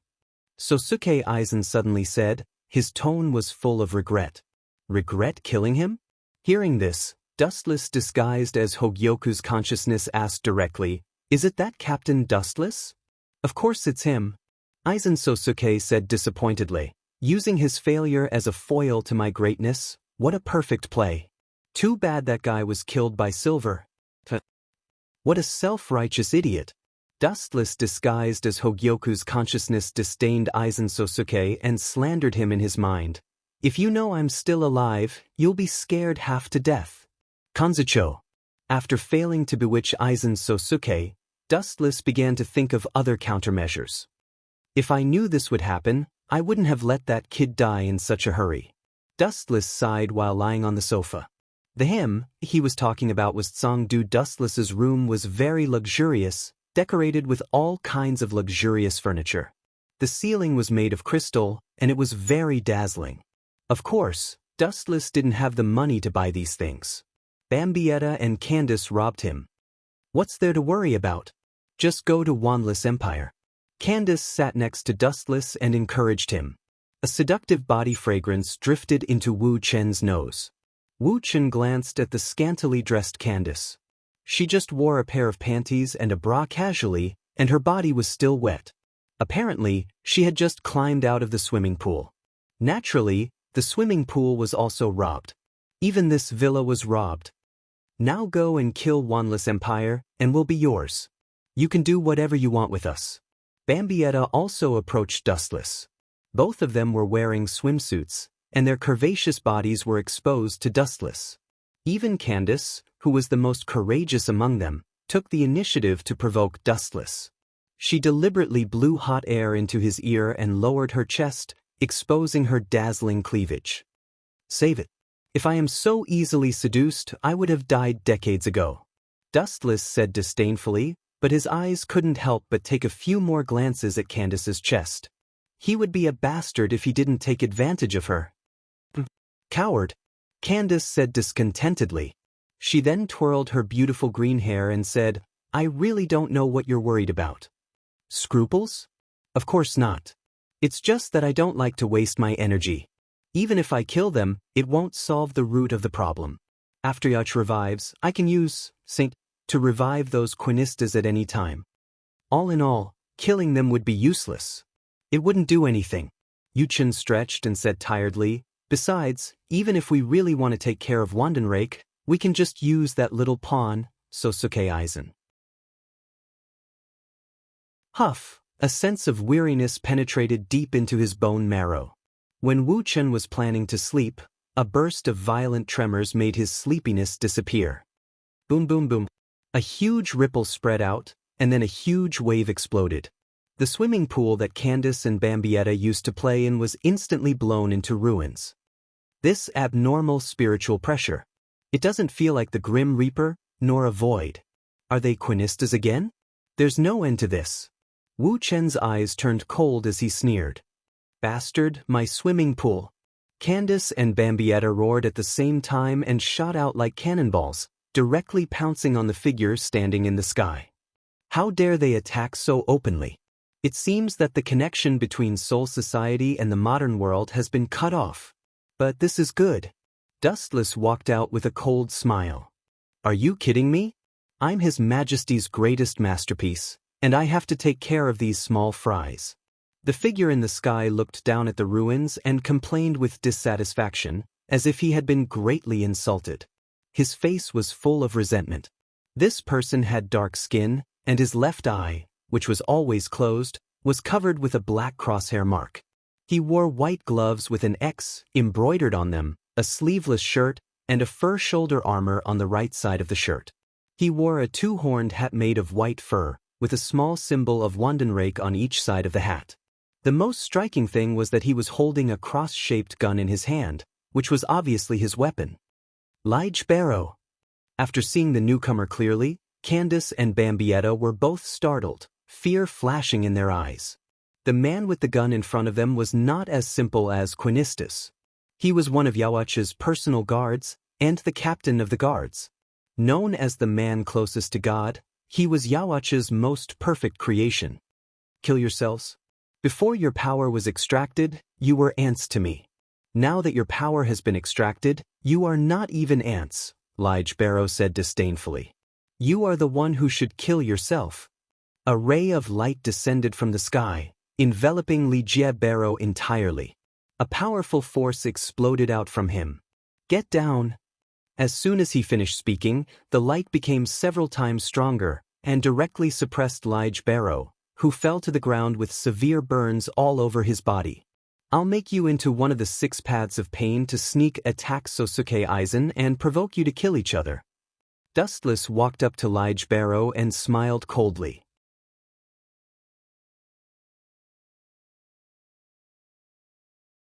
Chapter 1105. Yawach's personal guards were all extremely powerful.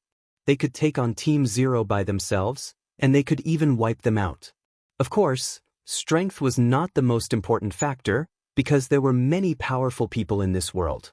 Stepping on Lige Barrow's burnt body, he laughed and said, "One of Yawach's personal guards is the left arm of the Spirit King, and the other is the heart of the Spirit King. You little black bastard, you must be a part of the Spirit King's body, right?" Candace and Bambietta couldn't help but burst out laughing, not caring about their image at all. Yawach's personal guards had a very high status in Wanless Empire. Now that Lige Barrow, the captain of the personal guards, was mocked by Dustless as a little black bastard, his lungs were probably about to explode. "I dare you to say that again." As expected, Lige Barrow flew into a rage and roared with a ferocious face, How dare you talk to the messenger of God like that? Who gave you the confidence to do that? Do you believe that I, woo? Before he could finish his sentence, Dustless's smelly foot had mercilessly blocked his mouth. I will definitely kill you. Lige Barrow's face turned red as he roared towards the sky. His voice was trembling. His eyes were red, and he wanted to tear Dustless into pieces. In Wandless Empire, Yawach's personal guards were all favored by the heavens, and they had received special care. Other than Jugram, everyone else was extremely respectful towards them. Now, Dustless actually stepped on his mouth with the sole of his smelly shoe. How dare he? Lige Barrow's self-esteem was severely damaged. His dignity was also being challenged. You should not be at the peak of strength yet, right? To be honest, killing a bug like you does not give me any sense of accomplishment. However, I like to teach those arrogant fellows a lesson, especially people like you. Dustless said coldly as he spat out cold air that could freeze living things. You are the arrogant one. Lige Barrow roared towards the sky. Spiritual droplets that had materialized erupted from his body, and they were covered with many patterns. At first glance, it looked extremely mysterious. External blood stasis equipment. With that order, the special circle covered with many patterns spread out rapidly, swallowing Dustless's entire body in almost an instant. He didn't even have time to react. Lige Barrow also took this opportunity to escape from Dustless's smelly soles. Unlucky. Hurriedly spitting out the dust in his mouth, Lige Barrow was so depressed that he wanted to vomit blood. A single slip would cause everlasting sorrow. He had been careless for a moment and had eaten a broken shoe sole. All of you must die. Looking around, Lige Barrow said fiercely. His eyes were fixed on Candace and Bambietta, and a blood-red mist floated out from behind him. They were all formed by his killing intent.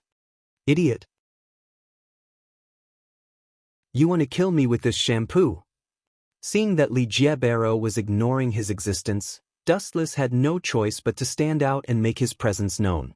Lige Barrow turned his head around as if he had seen a ghost. When he saw Dustless's expressionless face and his unchanging black eyes, he was so shocked that his jaw almost dislocated. The external blood stasis equipment's ferocious spiritual pressure was circulating around Dustless's body. The terrifyingly high temperature of several million degrees Celsius was circulating around Dustless's body. However, Dustless was completely unscathed. What made Lige Barrow want to vomit blood the most was that Dustless actually said that the external blood stasis equipment was a shampoo. However, based on the current situation, it was indeed a shampoo. Not only did Dustless not feel any discomfort, he was even humming a tune that made Lige Barrow feel nauseous. You forced me to do this. I didn't want to use that at first, but since you want to be disemboweled, I'll fulfill your wish. Lige Barrow said cruelly. He raised his strangely shaped cross spear and aimed it at Dustless's head. You really don't know etiquette. Do you know what it means to return the favor? With such an unruly subordinate, Yawach must be an ignorant old man. With a faint luster all over his body, Dustless approached Lige Barrow in an instant, and the edge of destruction appeared in his hand. Armament hockey hardening. The black iron fist mercilessly blasted towards Lige Barrow's face. Ka-ka-ka. A crisp sound of bones breaking was heard. Under a heavy blow, Lige Barrow was blown away by Dustless. His whole face was directly sunken. As for his nose, he no longer had such an organ. I'll tear you to pieces. Lige Barrow screamed in pain and cursed in anger. He was shocked and angry. He touched his face in disbelief. His bones were creaking, and his whole body was exuding the power of destruction. The cross spear was aimed at Dustless's chest without hesitation. Be careful, his ability is universal connection. Don't get hit by him, or the consequences will be unimaginable. Candace and Bambietta both urged anxiously. Lige Barrow sneered, and all the power that he had accumulated for a long time erupted. Bang! A huge beam of light flew towards Dustless at an extremely fast speed. Almost at the moment when the spear was shot, Dustless was penetrated, and he didn't even have a chance to react. He didn't even have time to run. This is the price of angering me. Li Jiebaro's face bloomed with a cold smile, and he turned the spear to aim at Candace and Bambietta. Dustless, who was supposed to be dead, emitted a strange energy fluctuation. Seeing such a strange scene, Li Jiebaro was directly petrified. Looking at Dustless, who came back from the dead in the blink of an eye, he suddenly felt that his whole body was fixed. This ability, how can ordinary people have it? Even His Majesty doesn't have it. Who allowed you, a mortal, to have it? You don't deserve it. Li Jiebaro roared in annoyance, and his tone was like a wild beast.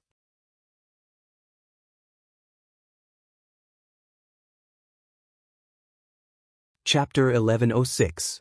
Dustless's shattered body was reconstructed and restored to its original state without any injuries. His skin was shining, no different from the skin of a beautiful girl.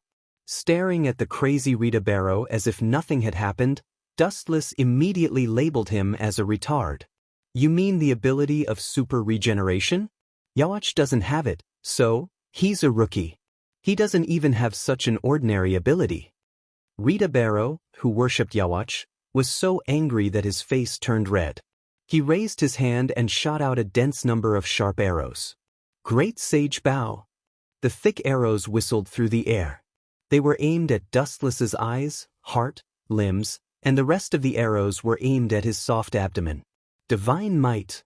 The moment the arrows touched Dustless's body, a ripple appeared in the void and quickly twisted, forming a huge vortex. The arrows didn't even touch Dustless's clothes and went into the vortex. It was like a stone falling into the sea, without splashing any waves. I heard that your ability is to connect all things. Regardless of whether there is something blocking you, you can pierce through the target you aim at. Now it seems that your ability is useless against me. Dustless laughed. His voice was quiet and clear. It was very pleasant in the eyes of Candace and Bambietta, but it was deadly in the ears of Rita Barrow. What was a battle? Not to mention other factors, at least it needed to touch someone's body. Now it was simply shameless. Amaterasu! Black flames floated in his hand. Unlike before, Dustless didn't release Amaterasu this time. Instead, he directly used Karmic Earth to compress it into a big black sword. Anyone who was cut by Amaterasu would be burned by Amaterasu. Heavenly hand power. Dustless's eyes widened, and he disappeared without even noticing the trajectory of his movement.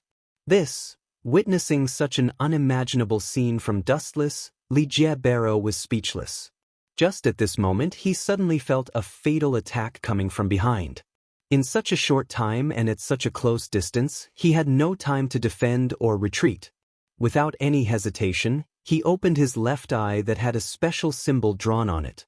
So, the black sword that was about to cut Li Jiebaro in half penetrated his body. However, the next scene made Wu Chen stunned. This guy, what a mysterious ability! Amaterasu's compressed great sword pierced through Rige Barrow, but he was unharmed. This ability was very similar to Abito's Kamui, which made him immune to all physical attacks. Moreover, he didn't have as many restrictions as Abito. As long as he opened his eyes, no physical attack in the world would be effective against him. This is the Holy Script ability that Yawach gave you. No wonder you obey him so much, Dustless said in surprise as he put away the black sword that was compressed by Amaterasu. Rijibaro was no different from an invisible person. Physical attacks were ineffective against him. In Wandless Empire, my codename is X, and my ability is Universal Connection. I am His Majesty's most outstanding work, and the person closest to God. Rige Barrow said arrogantly, "Don't think that you are the only one who can be immune to physical attacks. I am no exception. When I open my left eye, my Universal Connection ability will come into play. Before this, I was just playing house with you." Candace and Bambietta frowned as they heard this. Their hearts were in their throats. This was what made Rige Barrow so powerful. He had invincible strength and invincible ability. Only such a person could be Yawach's personal guard, and Rige Barrow was the captain of the personal guard. This was enough to show how powerful and extraordinary he was. Is that so? Hearing this, Wu Chen was neither sad nor happy. Only his eyes began to change. Being immune to physical attacks is praiseworthy, but are you immune to illusions? I am an all-rounder. With a sneer, Dustless's eternal Mangekyo Sharingan shot out a demonic luster, making people not dare to look at it directly. Just a glance would cause people to be immersed in it, and their soul and thoughts would be completely devoured. Boom! The moment the eternal Mangekyo Sharingan appeared, Raij Barrow's physical attack immunity that he was so proud of immediately lost its effect, and he fell to the ground. Universal connection could pass through any attack, but it could not defend against illusions that had no substance. How does this feel? In Tsukuyomi world, Dustless was holding a blade, and there were countless shadow clones around him. Without exception, all of them looked the same as Dustless, and almost all of them had blades in their hands. Gulp. Raij Barrow looked up at the sky. The whole world was extremely oppressive, and there were only countless Dustless in front of him. What is this situation? How could this happen? Calm down, I am invincible, no one can hurt me. He must have used some kind of demonic technique to make me fall into a trance, causing this illusion to appear in my mind. Raij Barrow looked at Dustless, who was strolling over, and tried his best to remain calm. Very smart, this is indeed an illusion. Dustless admitted. However, Tsukuyomi world's exaggerated illusion is extraordinary, and it can be said to be invincible. Especially for people like you who have weak mental defense, it is even more invincible. Moreover, the torture of the illusion world on you will be transferred to reality. With an evil smile on his face, Dustless at this time was particularly gloomy and terrifying, at least in Raij Barrow's eyes. Even the evil spirits in hell were not as bad as him. He was simply the incarnation of the devil. Do you know what will happen if countless shadow clones stab you? Aren't you the messenger of God? Then you should be very resistant to beatings, right?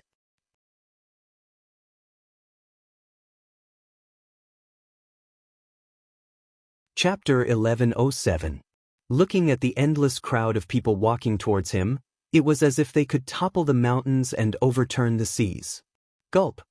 Li Jiebarrow's face was filled with disgust as he looked at the countless shadows of Dustless holding swords.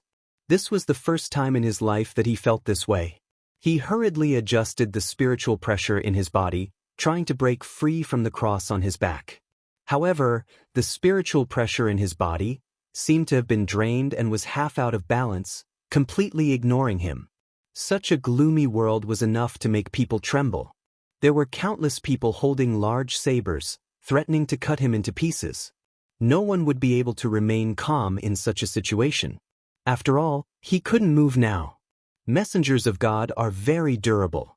Let me test whether you are qualified or not. With an evil smile, Dustless ordered the shadow clones to pounce on Li Jiebarrow. What's going on? The outside world had turned into ruins, and only 4 living beings were left. Dustless, Candace, Bambietta, and of course, Li Jiebarrow was covered in cold sweat. At this moment, his face was pale, and he no longer looked as arrogant as before. Instead, he was in great pain.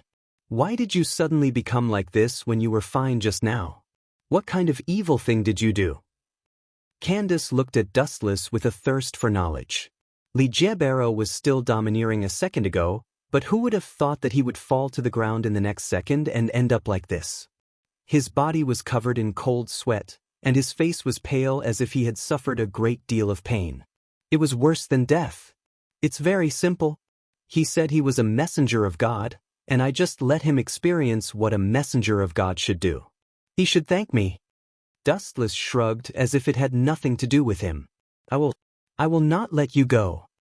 After a while, Li Jiebarrow opened his blood-red eyes, and his body was trembling in anger. He had been killed by Dustless several times. This blood feud must be settled. You still want to take revenge in this state? The Quincy division led by Yawach is indeed crazy.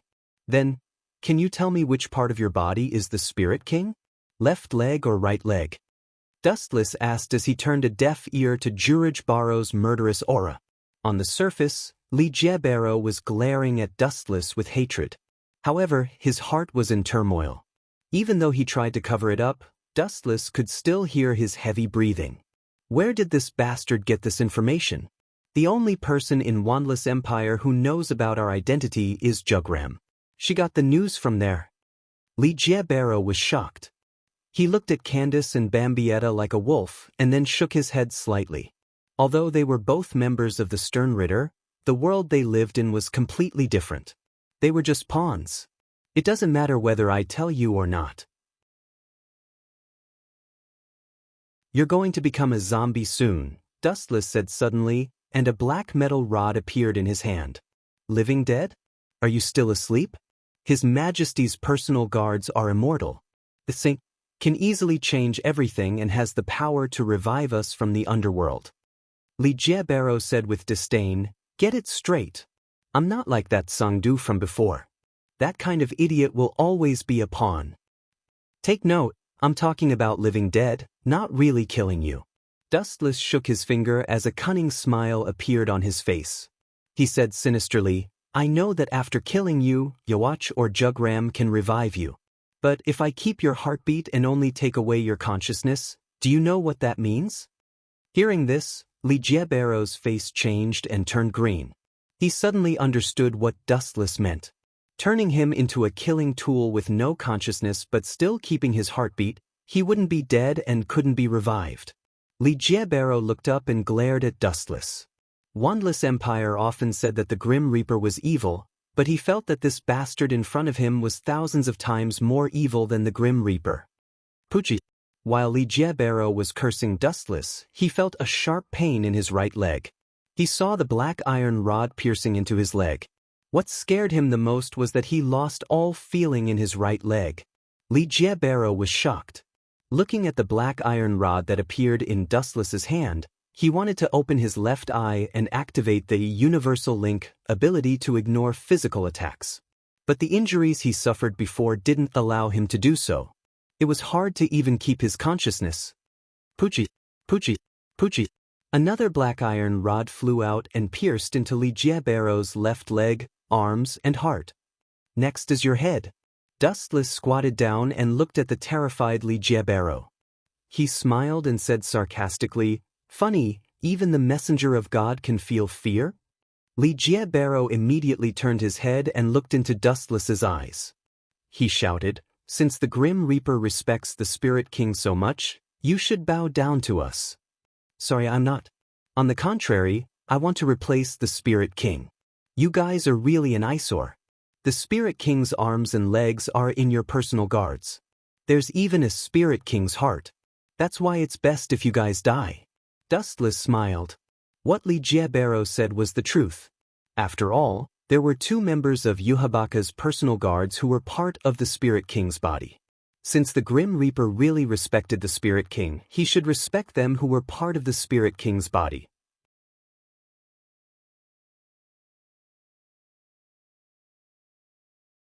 Chapter 1108. From Dustless's point of view, Ligier was admitting defeat. You want to replace the Spirit King? Dream on. The one who will replace the Spirit King and become the ruler of the three realms is His Majesty. Ligier retorted. Obviously, he was brainwashed by Yawach and couldn't be more loyal. Let me ask you one last question. Where is Yawach's sleeping place? Dustless narrowed his eyes and asked calmly. Don't say that I don't know. Even if I knew, I wouldn't tell you. Ligier said stubbornly. Although Dustless said it gently, he smelled a strong murderous intent. If Dustless knew that Yawach was sleeping somewhere, Yawach would probably be beheaded immediately. Then goodbye. Dustless was too lazy to ask such a brainwashed loyalist. The deep black iron rod was directly inserted into his mind, and his will and consciousness were instantly taken away.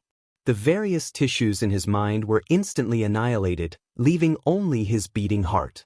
He had turned into an existence similar to a human in a vegetative state, his eyes empty and lifeless.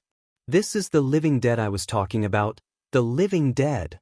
Standing up and moving his stiff limbs, Dustless turned to Candace and Bambietta, who were in a daze, and said, I'm going to Soul Society now. You two can do whatever you want. It's good if Shinozaki Shinya can be found. If not, it doesn't matter.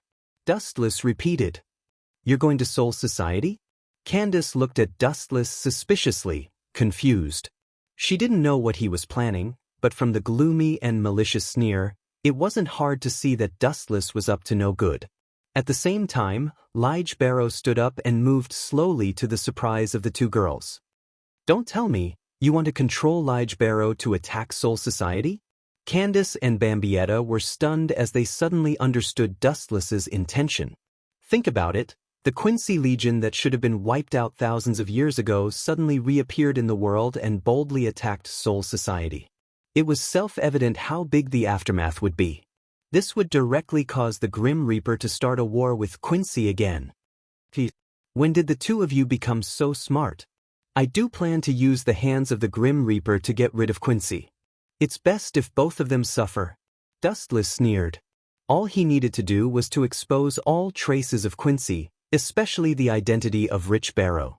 It was Yawacha's personal guard, and the captain of the personal guard. At that time, Shinigami and Quincy would fight again. It would be difficult for Wandenrake to stay out of it. Whether it was Sosuke Aizen, Jugram, or even Shinigami, they would all be involved in this sudden war. There were no clouds in Soul Society, it was clear and sunny.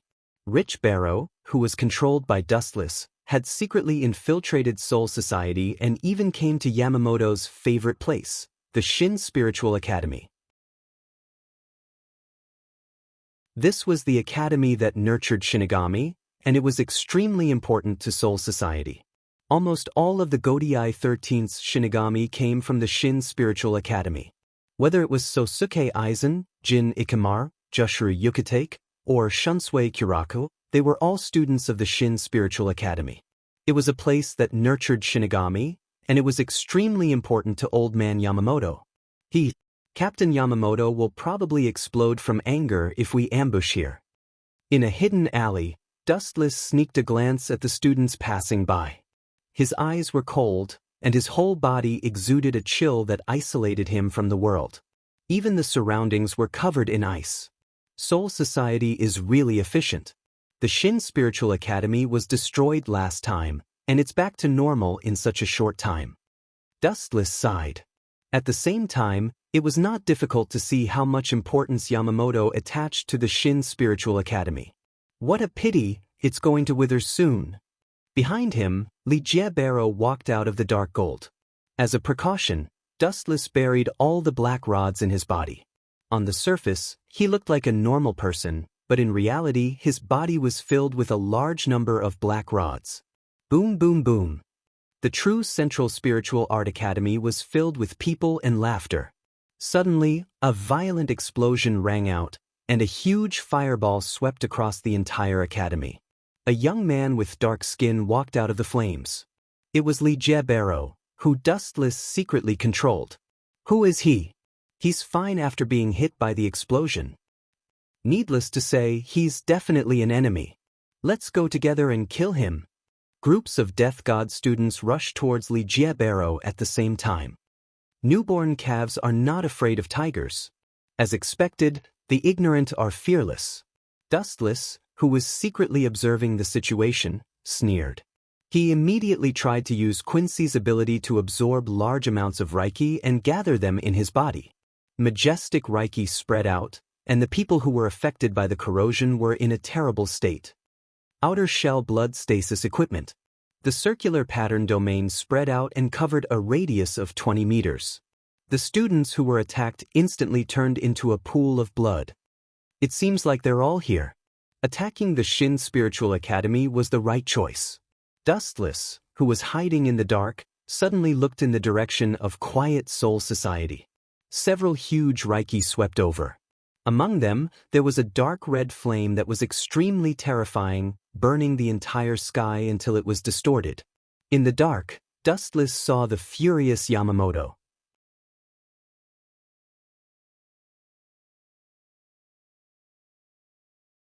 Chapter 1109. Captain Yamamoto's body erupted with blazing flames that almost engulfed the entire sky. The sky that he swept across was dyed red, and his long beard stood up in anger. This old man is probably going to vomit blood. Looking at the corpses all over the place, Dustless secretly laughed. This method was equivalent to cutting off a piece of flesh from Old Man Yamamoto's heart. It was enough for him to feel the pain for a long time. Stop it for this old man. The thunderous roar reverberated in the ears of everyone. Looking up, Old Man Yamamoto was standing in the void with a murderous aura. The pillar of fire that erupted from his body shot straight to the sky. The entire sky of Soul Society turned red, as if it was the dusk of doomsday. The penetrating temperature was enough to make people tremble in fear. You think I'll help you just because you say so? Dustless, who was secretly controlling Yamamoto, said with disdain. Dustless only had one impression of Old Man Yamamoto: rotten. Although he gave off the feeling of being a neighbor's grandfather, it was actually not the case. 1,000 years ago, he was the one who created the Gotei 13. At that time, Soul Society was still an assassin group, and Captain Yamamoto was the leader of that group of cold-blooded assassins. It was enough to tell what kind of person he was. Just like what Yawach said when he invaded Soul Society, 1,000 years of peace had worn down Captain Yamamoto's spirit. Who are you? Captain Yamamoto stared at Ritabaro, who was wreaking havoc, and asked sternly. Ryujin Jaka was already unsheathed, and the blade was wrapped in blazing flames. Ritabaro, who was controlled by Dustless, didn't reply. Instead, he used his actions to explain everything. Outer shell blood stasis armor. With Ritabaro as the center, the circular energy shield quickly spread out again and almost instantly closed in on Captain Yamamoto. This is annihilation. Captain Yamamoto couldn't help but be stunned. Immediately he waved Ryujin Jaka, and blazing flames shot out. The rune field that was rushing towards him instantly collapsed. Dustless saw this and laughed secretly. He imitated Ritabaro's tone and used his body to speak. Don't you understand? Of course, I'm annihilation, you bunch of death god idiots. Head Captain Yamamoto's expression changed. To him, the words, annihilation sure, were taboo. Moreover, the blood-calming armor that he used before was indeed a Quincy skill, and his identity was not fake. Are you wondering why we haven't been destroyed? Of course, how could the wise and mighty His Majesty be defeated by you mere grim reapers? Don't talk about such ridiculous things in the future. Dustless controlled Ligiabaro to reveal his identity and said proudly, I am the captain of His Majesty Yawach's personal guard, Ligiabaro. My code name is X, and my ability is Universal Connection. Do you death gods really think that the Wandless Empire is extinct? Big mistake. Dustless continued to control Ligiabaro's body as he mocked. Don't think too highly of yourself. Not only have we not gone extinct, but we have also grown stronger over the past 1,000 years. It won't be long before we flatten your Soul Society. Boom boom boom. Blazing spiritual pressure erupted and swept across Soul Society like a hot knife through butter. The Grim Reapers who came from all directions hurriedly avoided the attack of this violent spiritual pressure. Some of the captains knew that the head captain was about to go crazy. If that's the case, it won't be long before the head captain sends someone to investigate the Wandless Empire, Dustless muttered to himself as he looked at Yamamoto in the void. At the same time, in another direction. Who can explain to me what's going on? Who allowed him to do this? Jugram's cold voice sounded from within the Wandless Empire. Crack, crack, crack. Cracks began to appear on the surrounding buildings, and the atmosphere was oppressive. We sent Li Jie to eliminate the 2 traitors in the real world, so why did he suddenly turn around and attack Soul Society? He even revealed the secret that we've been hiding for 1,000 years. Was his brain damaged by Yamamoto's Ryujin Jikoka? Gerald Valkyrie, who was also one of Yawach's personal guards, said angrily. He also had a special identity, the heart of the Soul King. Jugram, what should we do? The other 3 personal guards looked at Jugram. He was Yawach's personal guard and the next king of the Wandless Empire. Jugram was also in a dilemma. His thoughts had reached a dead end. Ligiabaro had already exposed their tracks, so the chances of them continuing to hide were 0. We might as well kill the Grim Reaper. Even without His Majesty, we still have enough strength to cripple the Grim Reaper. I suggest we start a war with them immediately. Gerald Valkyrie said, his frivolous tone disdainful of the Grim Reaper. Yhwach's personal guards called themselves messengers of the gods, and they looked down on everyone. In the sky above the Esoteric Academy, the shockwaves from the battle between the two figures covered the entire Quiet Soul Society.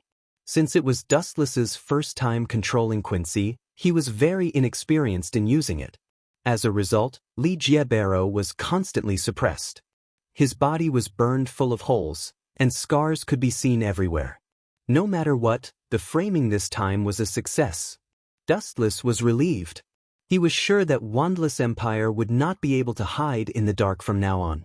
In the face of such heavy losses, after Yamamoto dealt with Li Jiebaro, he would definitely use the power of the Grim Reaper to search for traces of Quincy all over the world. Some things could be laughed off by the head captain, but some things had to be investigated to the end.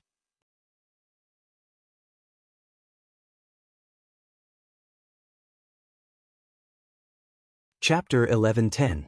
Just like the current situation, not to mention the fact that a large number of students of Xeno Academy died, even if this accident didn't happen, the head captain would still investigate the matter of Quincy.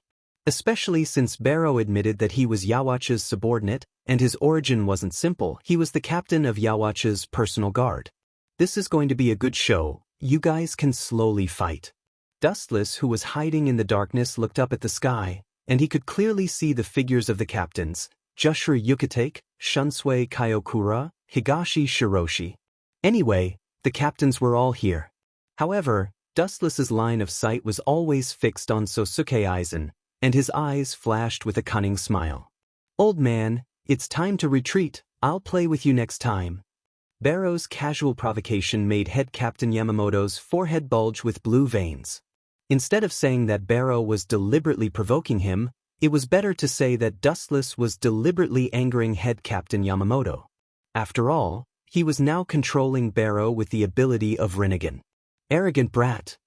Head captain Yamamoto roared, and the Ryujin Jaka in his hand rolled, and a blazing explosion followed. Scorching hell! The earth trembled, and dozens of thick pillars of fire rose from the ground, covering almost the entire Soul Society, and the sky was red. That inexplicable bastard, does he want to live too long? He dares to deliberately anger old man Yamamoto. Even if he wants to die, don't drag us down with him. Shunsui Kayokura cursed. Even if the blazing flames weren't deliberately aimed at him, his whole body was like water that was about to evaporate. Idiot! Glancing at Shunsui Kayokura, Dustless directly defined him as an idiot. Although this man was actually very careful and strong, Dustless always felt that this guy's brain was somewhat damaged. All the captains are here, the game ends here. Seeing that all the captains were in place, Dustless used the power of Rinnegan to control Barrow to retreat.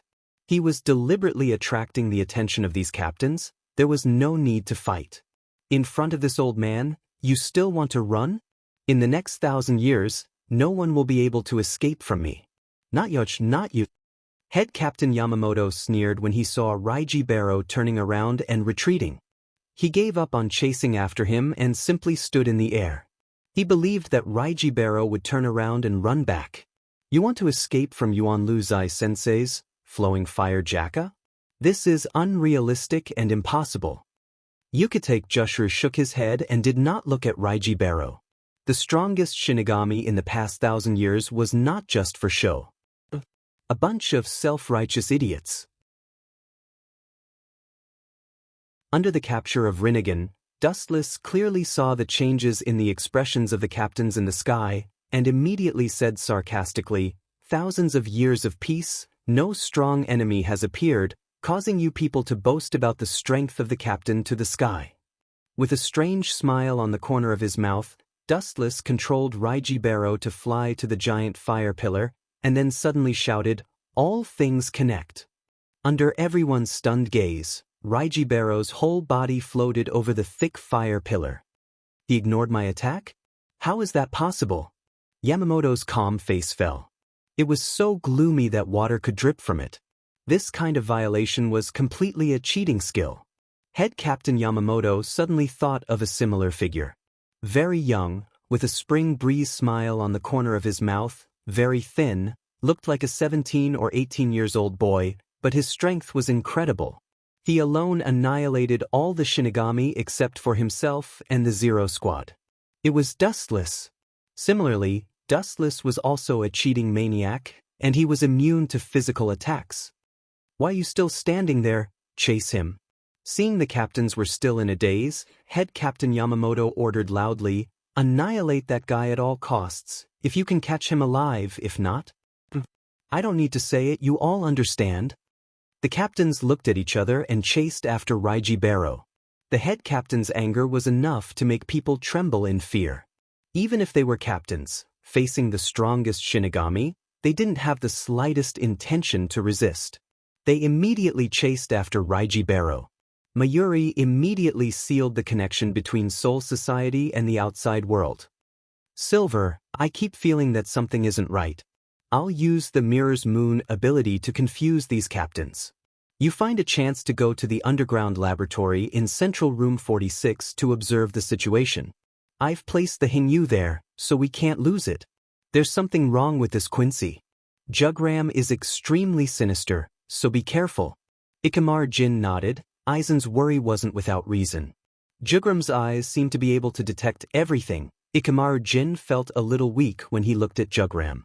TSK. Aizen is really smart." Dustless praised. Raiji Baro was behind him. At this moment, in the dark Central Room 46, there was a dead silence, eerie and terrifying. The rotten bones on the ground were clearly visible. There were even a lot of spider webs on them. Central Room 46 was destroyed by Aizen a long time ago, but in the eyes of those who saw Aizen's Kyoka Sujetsu, it was no different from before. Boom boom boom. Activating his boundless eye power, he controlled Ligia Baro to blast a huge hole in the ground, and all kinds of instruments and equipment immediately came into view. With a slight thought, Ligia Baro and Dustless both jumped down. "Oh, you really came here?" It seems like Captain Aizen is right. Jugram has to be on guard. A man with silver hair came out of the darkness and blocked Raiji Baro. "There's another person. How is it possible? You didn't die, your cells were melted by my Bankai." Ikamaru Jin suddenly realized that there was another person with Raiji Baro. He turned his head and was shocked. "Captain Ikamaru Jin, since you saw me, please go to hell. I will take care of Wanju in the future." With a sneer, Dustless didn't hesitate to sentence Ikamaru Jin to death.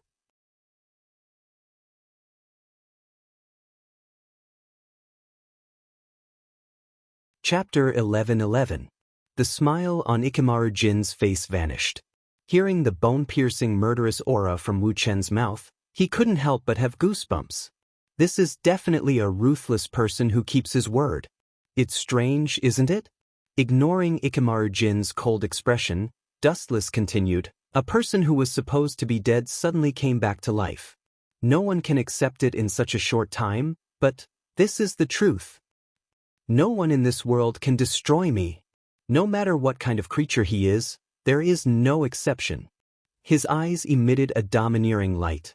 Wu Chen's entire body was shining like the stars in the sky. His eyes were sparkling. Hearing these incomparably savage words, Ikamaru Jin was about to ridicule Dustless a few words, but when he thought of his strength that swept away everything, he fell silent again. Among the people he knew, no one was Dustless's opponent. Yamamoto was no match for him, and neither was Sosuke Aizen. Just the scene of Dustless coming back from the dead gave Jin a big fright. "Leave Wanju to me. I will help you fulfill your only wish." Dustless's murderous aura disappeared, and his voice became much softer. "You have been hiding by Sosuke Aizen's side for so many years, and you want to avenge Wanju. To be honest, your loyalty is touching, but you're not strong enough to do it. That's why you should give up on the ridiculous idea of taking revenge on Sosuke Aizen." Ikamaru Jin locked onto Dustless like a poisonous snake, and his aura surged. Hado number 88, Flying Dragon Strikes Thief. The thick beam of light came head-on, and the dark basement was incomparably bright. Wu Chen's whole body was covered by the light. Whoosh whoosh whoosh. At this critical moment, Raijibaro stood in front of Dustless, and his Ryatsu was much denser than Ikamaru Jin's. He was the captain of Yawach's personal guard, and he was not weaker than Ikamaru Jin. Great Sage Bow. A bow the size of a normal human was formed in an instant. The dazzling spiritual arrows on the bowstring made people not dare to look at them directly. Swish, swish. A torrential rain of arrows shot out, scattering the flashes of light in an instant. It looked very simple. Not only that, the remaining arrows were aimed at Jin Ikamaru. Seeing this, Jin couldn't help but be surprised. This was the first time he reacted to a spiritual pressure eruption. Binding Dao 81, Sky Shattering. Ikamaru Jin heaved a sigh of relief as the transparent wall blocked his attack. Kakaka. He had naively thought that the 88th Dao Breaker would be able to weaken the arrows without limit. Who would have thought that the 81st Dao Breaker would be so powerful that it would instantly collapse? Puchi, Puchi, Puchi. Jin Ikamaru's arms and legs were swallowed by the spirit seed arrows. His face was pale and he looked like he was in great pain. If this guy used the Great Sage Bow himself, it might have been blocked, but I'm sorry, I'm the one controlling him from behind the scenes. Pointing at Raijibaro, Dustless said in a relaxed tone. No wonder, I thought that Quincy was a meticulous person. How could he attack Soul Society rashly? It turned out that you were the one controlling him. It seems that he was able to fight against the captain because you were controlling him from behind the scenes. Jin Ikamaru said while gasping for breath. In order to provoke the battle between Shinigami and Quincy, you really planned everything. You forced me to do this. I was tricked by Aizen and Jugram. If I didn't fight back, they would have taken a mile after taking an inch. When he mentioned Jugram and Aizen Sosuke, Dustless's killing intent exploded. Shoot him, Shinigami. While Dustless was distracted, Jin Ikamaru released his Zanpakuto without hesitation, and a huge white light rushed toward him. The speed was extremely fast. Almost in the blink of an eye, Dustless had no time to react. Boom boom boom. Dustless took the fatal attack head-on, but he was unharmed, and the place where he was stabbed only flashed faintly and quickly recovered. I suddenly realized that it's a pity to kill you like this. Since you want to avenge Matsumoto so much, then I will reluctantly fulfill your long-cherished wish. Dustless sneered, and the Rinnegan in his left eye focused on Jin Ikamaru, and a majestic spiritual power invaded Jin's mind. With a heaven-defying method, he modified his memory. It's not too late to let Jin assassinate Aizen after he squeezed the last bit of value out of him. This is also his long-cherished wish to avenge Matsumoto Ranjiku. It's time to leave. Sensing the majestic spiritual power that was crazily attacking him, the spiritual power was much stronger than the other captains. If he guessed correctly, it should be Aizen. Kamui. Dustless glanced at Rajit Barrow and decisively devoured him. This guy is a bit tricky to deal with, and he can't be killed. Once he is killed, there is a high possibility that Yawach will use Saint to revive him in the future. You are also one of us now. After taking a deep look at Jin Ikamaru, Dustless disappeared in the dark space. He had already implanted what he was going to say in Ikamaru Jin's mind. With a little provocation, he could ignite the conflict between Aizen and Yawach. At that time, Shinigami and Quincy, as well as Aizen, would fight again. Dustless can fish in troubled waters secretly. I can't leave so easily. In a corner of Soul Society, Dustless's cold voice sounded, as if he remembered something, and resolutely chose to stay in Soul Society. Because the so-called Wandenrake is actually hidden in the shadow of Soul Society. To put it simply, Wandenrake is actually in Soul Society.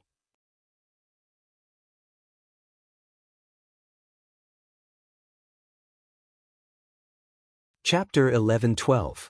Sosuke Aizen flew over like a rocket, leaving a deep mark in the sky that could not be erased. When he sensed the intense collision of Ryatsu, he instinctively realized that he had been tricked. Silver, tell me what's going on. Aizen's tone was 70% angry and 30% commanding. He was like a barrel of gunpowder that was about to explode. The top secret laboratory was destroyed. The data collected over the years would be damaged. All the specimens were also destroyed, including some of Eisen's most important experiments. It was a heavy loss. Quincy did it. Immerse licked his dry lips and said after he recovered. Him. Thinking of Barrow's back, Eisen murderously asked, "What's that guy doing? He must have a goal. It seems like he's looking for Hogyoku." Immerse paused as his memory was changed by Dustless. These words were naturally made up to trick Sosuke Eisen. It's just my personal guess. Maybe he attacked us for something else. After all, Hogyoku isn't good for Quincy. Hogyoku contains the power of Hollow and Shinigami. Hollow's power is fatal to Quincy. Immerse said. He was obviously taking a step back. It's normal for Jugram to be scheming. Eisen believed Immerse's words. His hoarse voice was filled with hatred for Quincy. He sneered, "Since Quincy dared to steal my Hogyoku, then don't blame me for being ruthless." Immerse was surprised and asked, "Captain Eisen, you mean to expose Jugram's Wandenrake?" Of course. Eisen Sosuke laughed sinisterly, his tone laced with hatred. "Not only will I reveal the whereabouts of Wandenrake and Jugram, I will also personally lead the head captain to exterminate those evildoers who have harmed the world." Since Quincy was willing to betray him, then even if they wanted to cut ties with him, Eisen could also abandon them. Inevitably, Eisen's words were transmitted to Dustless's mind through Immerse's ears. Phew, it took me so much effort. It seems that Eisen is finally going to bare his fangs against Wandenrake. His perturbed heart calmed down, and Wu Chen's mouth hung a light smile like a spring breeze. Plotting against Eisen, Wandenrake, and occasionally flirting with Candace and Bambietta had become his life. Although it was boring, it was very comfortable. Without Yawach's help, Wandenrake's destruction is only a matter of time. Wu Chen said indifferently like a breeze. His simple tone was like an insect, very casual and insignificant. Jugram was much more benevolent than Yawach, and it was still a mystery whether his strength could surpass Yamamoto's. After taking a deep look at Quiet Soul Society behind him, Dustless disappeared. Time passed quickly, and 3 days passed in the blink of an eye. During this time, Eisen secretly reported Quincy's whereabouts to Yamamoto, saying that they found him accidentally. This news shocked Yamamoto. After confirming that there was no mistake, Yamamoto decided to gather the elite Shinigami to attack Wandenrake and completely destroy them. However, it was obvious that Yamamoto was wrong. Quincy had been in Soul Society for many years, and Jugram was the first to launch an attack on the Shinigami. Of course, if possible, Jugram wanted to just let it go. However, Soul Society wouldn't let them go. The older generation of Shinigami, led by Yamamoto, almost regarded Quincy as a chronic pain. They couldn't wait to pull out their swords and immediately kill him. Now that Ligia Barrow dared to sneak attack Soul Society, Yamamoto naturally wouldn't let Quincy off easily. This was destined to be another bloody storm. TSK, what a pity. From the beginning to the end, Soul Society was the one who lost. The Shinigami couldn't take advantage of them. Dustless smacked his lips in pity. The key factor was Yawach. Right now, these Quincy were just pawns. It did not matter if they were killed now. In the future, Yawach could resurrect them all with just a thought. Therefore, it didn't matter if Quincy was completely wiped out. They could afford to hurt Quincy, but they couldn't afford to play with the Shinigami. They only had one life. I wanted to experience the power of omniscient and omnipotent, but time is a bit tight. I'll see next time. After sighing, Dustless quietly left and began to hunt down the members who were given the Holy Script ability by Yosh. These people were actually Yawach's nourishment. One day, Yawach would extract their abilities to perfect itself. Therefore, Dustless decisively chose to implant something special in all of their bodies. When Yawach devoured their souls, it would be a welcome gift to Yawach.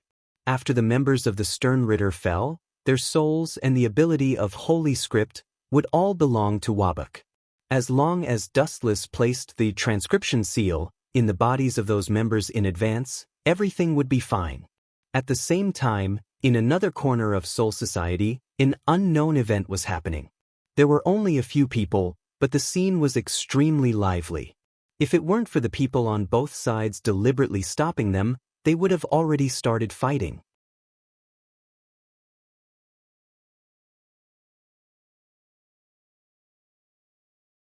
Chapter 11:13. On one side was the Masquerade Corps led by Tera Masako, and on the other side was Urahara Kisuke and Four Maple Courtsy. Get out of my way! Ape Persimmon growled in a low voice.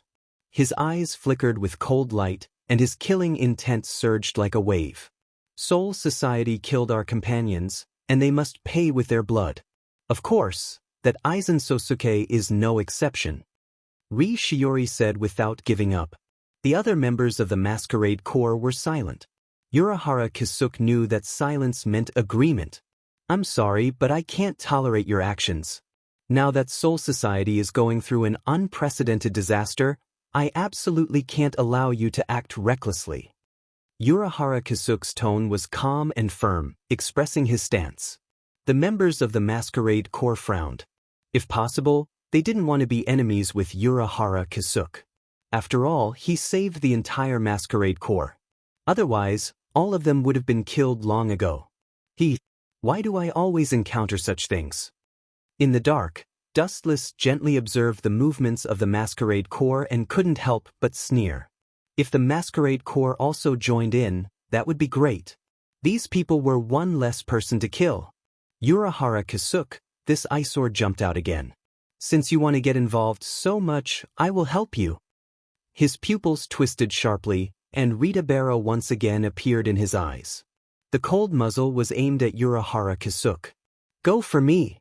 With Dustless's roar, Rita Barrow's muzzle suddenly condensed a huge bullet. Soon after, it erupted with an aura that could destroy everything in its path. Whoosh whoosh whoosh. The powerful attack stunned everyone, and they all looked in the direction where the bullet came from. Locking on to the enemy's trace, Dustless and Rita Barrow disappeared from the face of the earth. Everyone, get out of the way! Urahara Kisuke's pupils shrank, and he quickly shouted. Although he didn't know what this huge light was, it would definitely be destroyed if it hit them. Urahara Kisuke reminded everyone to retreat, and they took this opportunity to pass through Urahara Kisuke's obstruction and rush toward the center of Soul Society. It was the center of the battle between Quincy and Shinigami. Damn it! Come back! Don't go over there! Those annihilators are dangerous. Not only will they harm you, but they will also harm Soul Society. Urahara Kisuke cursed, his tone was full of anxiety, and at the same time, a huge amount of Ryatsu surged from his body. You're an outsider who likes to meddle in other people's business. Others going to their deaths has nothing to do with you. Dustless, who was hiding in the dark, muttered to himself. At the same time, Rinnegan turned again, focusing on Urahara Kisuke's left shoulder. Under the control of Rinnegan Sharingan, Rise Barrow once again lifted the spear in his hand, this time aiming at Urahara Kisuke. Regarding this meddlesome person, Dustless was very disgusted. Rijibaro raised his gun again. Not only that, he even used his ability, Universal Connection. There's no stage for you here. Take a break. With the cold muzzle aimed at Urahara Kisuke, Dustless didn't hesitate to order Rise Barrow to continue extracting a large number of Ryatsu. The Ryatsu in the atmosphere was rapidly extracted, quickly attracting the attention of Urahara Kisuke and Forfige Court Yoruchi. You withdraw first, I'll deal with this. Forfige Court Yoruchi decisively stood in front of Urahara Kisuke and said seriously, Yi-sen, you have to pay attention. From the scale of Ryatsu extraction, the opponent should be a powerful Quincy. Urahara Kisuke lowered the brim of his hat and said cautiously. When he was about to chase after the masked corps, Dustless directly ordered the beam of light to erupt. Bang bang bang. Kakaka. The absolute heavy blow obviously hit the person, there was a painful howl, and the sound of bones couldn't withstand the powerful force. How is this possible? The bullet bypassed me and hit Kisuke?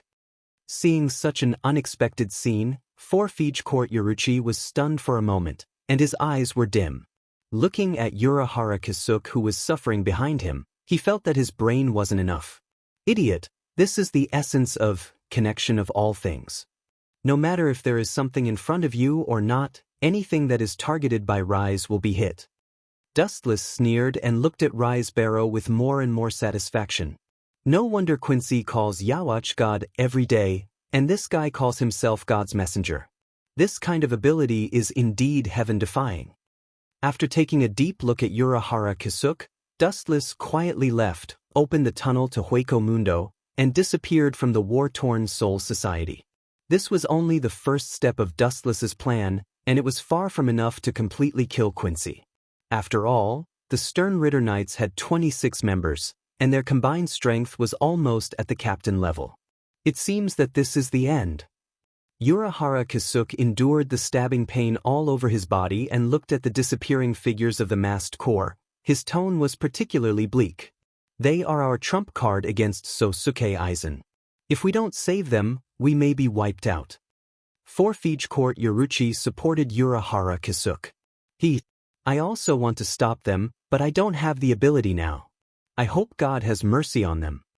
Urahara Kisuk said weakly, his body was about to fall. The bastard who provoked the war between Shinigami and Quincy is definitely not a good person. No matter who wins or loses this time, one side will be swept into the garbage heap of history.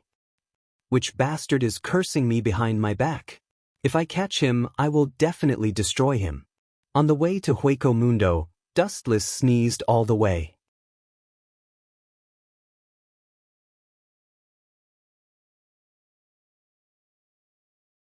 Chapter 11:14.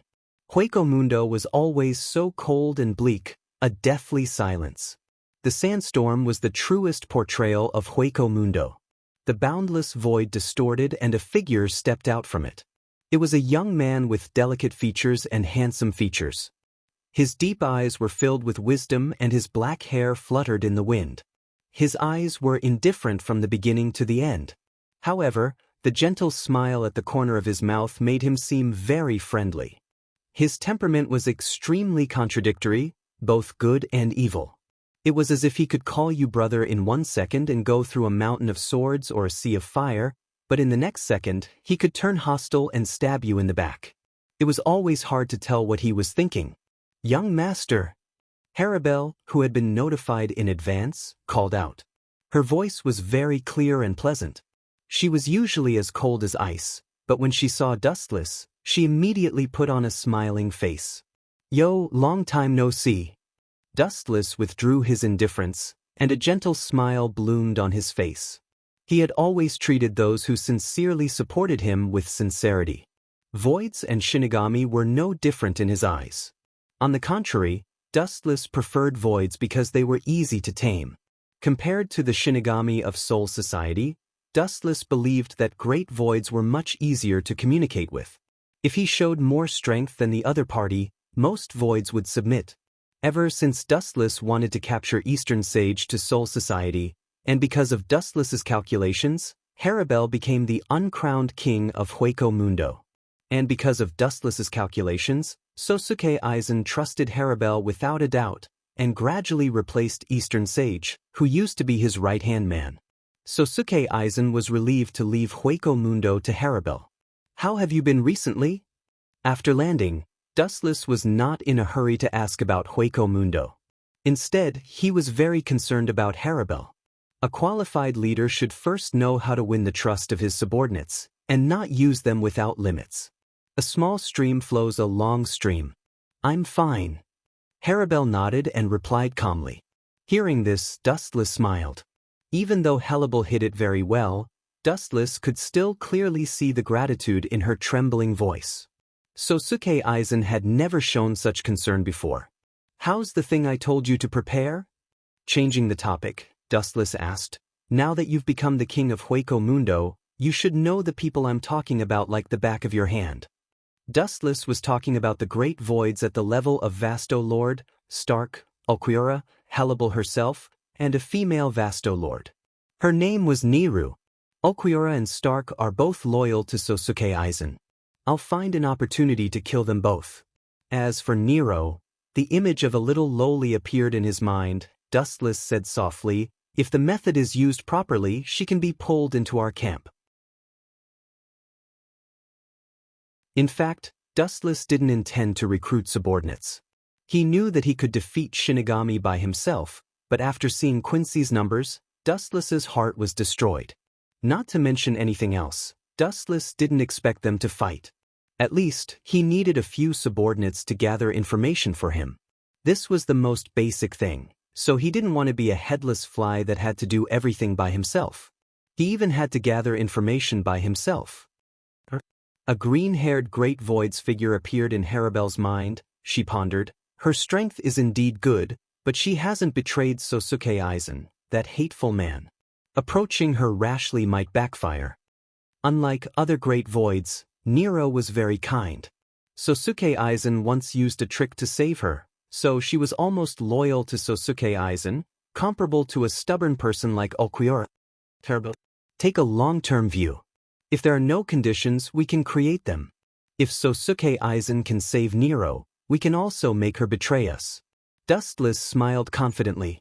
He was a transmigrator and could predict the future. His advantage was self-evident. If he couldn't even defeat Sosuke Aizen, he might as well find a deserted place and kill himself. Haribel's eyes were shining. She said, "I understand, Master. I'll go and sneak attack her, then you come out and save her." Sosuke Aizen used this old-fashioned method to trick Nero. This old-fashioned method sometimes works, but sometimes it's self-defeating and not suitable. And Nero isn't a 3-year-old child. She'll definitely be exposed. Dustless knew that Nero hadn't been attacked by Nutla yet. Her memory and body hadn't deteriorated. She was very smart now. That's right. Dustless's eyes lit up. After Haribel's reminder, he suddenly thought of a feasible plan to drag Nero into the water. That idiot called Nutla remembered that Nero was very dissatisfied. He can use it.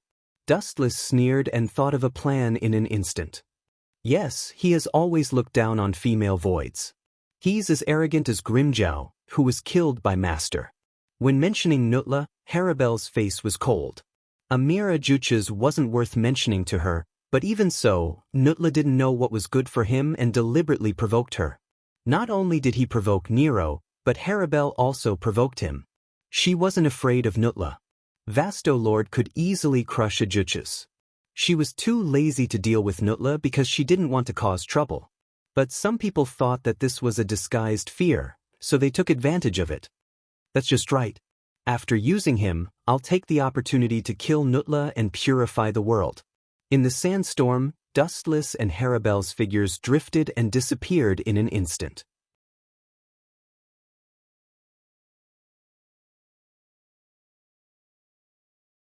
Chapter 11:15. Las Noches Palace was dark and depressing. After Hannibal became the new uncrowned king, all the big and small affairs were completely handled by her. A female void is so arrogant. One day I will kill you too. Nutla's eyes were full of greed, circling around Hannibal and Nero. He was an Ajuches, and he was fascinated by the legendary Vasto Lord. All voids yearned to reach that level, and the arrogant Nutla was no exception. If I devour 2 Vasto Lord, I will definitely break through the bottleneck and advance to Vasto Lord. His eyes were full of greed, and Nutla was daydreaming. In the vast expanse, he seemed to have seen the day he became Vasto Lord. In a secret room in Las Noches Palace. What did you say? How could it be? How could Aizen abandon her? That guy is Vasto Lord. Nutla asked with wide eyes, looking at Hannibal in disbelief. His face was full of doubt, and his first thought was that Hannibal deliberately lied to him. Nero is too kind, not suitable for battle. Therefore, Lord Aizen decided to abandon her, and let you secretly kill her and then devour her. Hannibal repeated, her tone indifferent. These words were naturally ordered by Dustless to say by Hannibal. It was very cost-effective to get rid of Nutla, an eyesore cockroach, and at the same time to pull Nero to their side. By the time Aizen realized it, his 10 blades had already been shattered into pieces, turning into nothing more than a bubble. Are you not willing? After you devour Nero, Lord Aizen will do everything to help you enter Vasto Lord. After all, you have the greatest potential among all the Ajuches. Hannibal said softly, her voice full of endless magic, bewitching Nutla. He seemed to be bewitched, his throat choked, and his body trembled slightly. Willing, of course I am willing. Nutla said quickly, slandering in his heart. Do you think I am stupid? This kind of beautiful thing, only an idiot would not be willing. But, as if thinking of something, Nutla said unwillingly, but Nero is a real Vasto Lord. If she really fought seriously, I would definitely not be her opponent. Although very unhappy, Nutla had to admit that he was not Nero's opponent. The gap between the two was too big. That is your own business. The road has been pointed out. Whether you can do it or not depends on your ability. Hannibal said indifferently.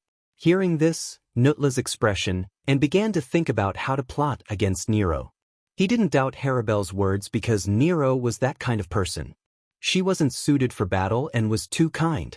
She was the complete opposite of Hollow's nature.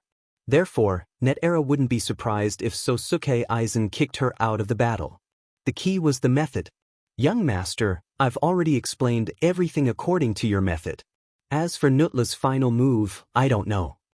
Inside Las Noches Palace, Dustless leisurely leaned on a chair, very comfortable, his face intoxicated. Don't worry, he will definitely attack Nero. I know that kind of arrogant person too well. Dustless waved his hand, indicating that Hannibal did not need to worry. Nutla's mantis form was extremely arrogant, even more so than Grimjow, who was killed by Dustless before. He liked to call everyone trash. He is not reconciled. When facing Nero, he always has disdain in his heart, but he can't admit that he is not Nero's opponent, so he will use other despicable means. This is the essence of Nutla. Hannibal nodded involuntarily. It was not so much the essence of Nutla, but the essence of Nutla. An evil soul like Nutla was originally born from negative emotions. Boom, boom, boom. A violent roar came out of nowhere, causing the entire virtual night palace to be on the verge of collapse as it swayed back and forth with creaking sounds. This spiritual pressure is Nutla's. The other seems to be Nutla's spiritual pressure. Hannibal guessed, obviously a little sluggish. How long has it been? And Nutla can't wait to find trouble with Nero. No need to be surprised, this is very normal, everything is expected. Dustless smiled indifferently. This was the ability of a transmigrator to foresee the future, an innate advantage. Boom, boom, boom. Another violent wave of spiritual pressure crushed the surrounding greater voids. Nero was still fine as she had deliberately suppressed her spiritual pressure. However, Nutla's abnormal spiritual pressure swept across like a hurricane, and some of the weaker greater voids were directly crushed. Dustless and Hannibal didn't feel anything. It was like a gentle breeze. They didn't feel uncomfortable at all.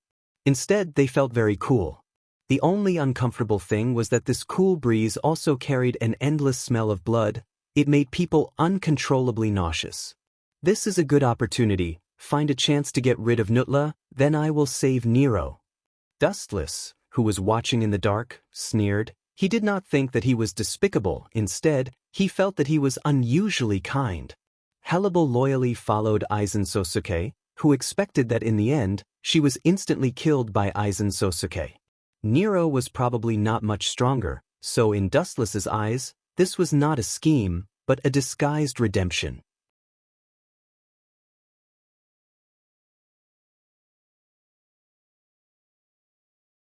Chapter 11:16.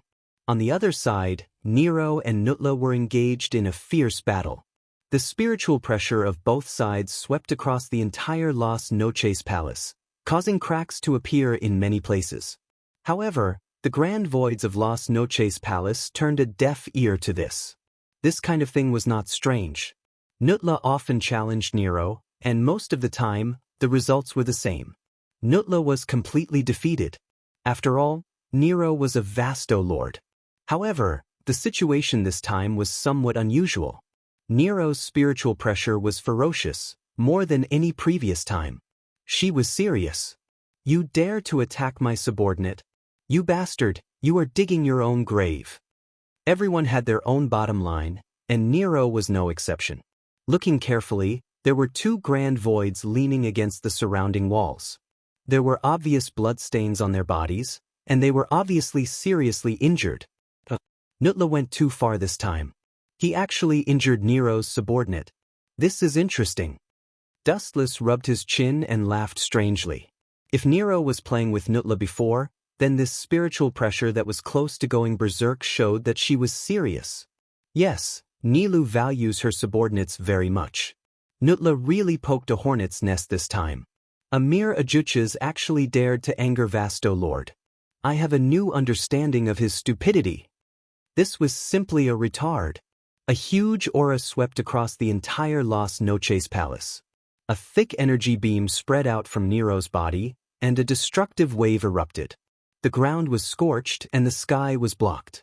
At this moment, Nero was like a god of destruction. Damn, is this Vasto Lord's strength? Hateful, this damned woman did not use her full strength to deal with me before. Under this horrifying spiritual pressure, Nutla felt that he was very small and could not withstand a single blow. He was as fragile as a bug. His arrogant heart was inevitably insulted. Sneak attacking me and seriously injuring my subordinate. Even if this goes to Lord Eisen, I will not let you off easily. Nero's murderous intent was awe-inspiring. Her beautiful eyes were cold, and even the surging space around her could freeze. Go to Lord Eisen? What an idiot! Nutra laughed unscrupulously and said with disdain, "Oh right, I forgot to tell you. The person who ordered me to kill you is Sosuke Eisen." Dustless, who heard this from afar, was overjoyed and secretly gave Nutla a thumbs up. Impossible. Niru was stunned for a moment before she sneered, "You want to trick me into betraying Eisen? Are you kidding me? Do you think I'll fall for it? Too naive. You're the idiot. Sosuke Eisen is only using us as pawns. He wants us to be his pawns. Do you think your personality is suitable? You are too merciful, so you must be removed." Nutra laughed wildly. His laughter was full of sarcasm. Seeing that Nero was silent, he continued to attack her bluntly. "Look at our fight. We have already destroyed Las Noches, and no one has stopped us. This shows that you have been abandoned." When these words fell into Niru's ears, it was even more serious than being cut several times in a row. She clenched her fists tightly. Eisen said that as long as I kill you, I can devour you, and he will help me advance to Vasto Lord. At the end of his speech, Nutra almost danced with joy. The person who actually said these words was Hellebel, but Nutra, who discriminated against women, didn't even say Hellebel's name. Anyway, Hellebel was just a messenger. At the same time, a mysterious shadow swept into the air, and the sharp Zanpakuto slashed directly at Niru. Pucci. Caught off guard, Niru was immediately seriously injured, and the bone mask on her forehead was crushed by the ferocious blade. Her face turned pale, and she suddenly spat out a big mouthful of blood. But the most surprising thing was that Niru's Ryatsu fluctuations gradually decreased, like a deflated ball, and the majestic Ryatsu in her body dissipated in an instant. No wonder he is so confident he actually conspired with others. Hellebel's face changed, and she looked at Niru with a bit of self-blame in her eyes. As a female Greater Void and Vasto Lord, the two of them had a good personal relationship. Enough, you go and stop the Greater Void reinforcements, leave these two to me. Looking at the figure who attacked Niru, Dustless stepped out and disappeared like a hurricane. The pink Greater Void, called Arsaporo, was also one of the future 10 Blades. His strength was good, especially 200 years ago, he was said to be Vasto Lord.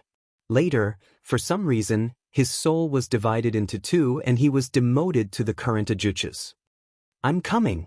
Seeing this, Nutra was overjoyed, and he quickly rushed toward Niru. At this moment, her Ryatsu dissipated, and she was at her most vulnerable. Pucci. A golden light flashed, and Nutra's face turned pale, and he was shocked to find that his arms were cut off by the light. The light condensed, and Dustless's figure appeared.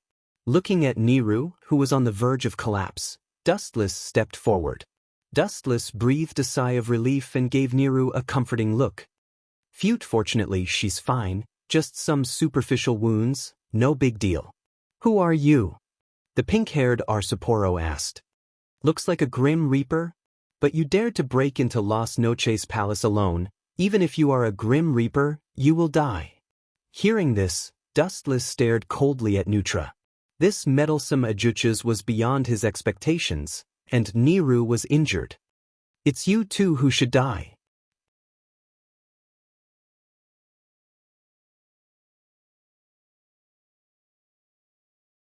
Chapter 11:17. His deep eyes spun, and a murderous glint flashed. Nutla and Sal Apollo's hearts skipped a beat. They knew that things were not going well. Those ferocious red eyes seemed to want to annihilate their souls. They were in extreme pain, as if they were being burned by the invisible fire of the Red Lotus. They were almost melting. Nutla and Sal Apollo saw this and took a step back. Even though Dustless did not have any Ryatsu fluctuations, his glance was enough to make them tremble in fear. The two of them could not help but break out in cold sweat. Bastard!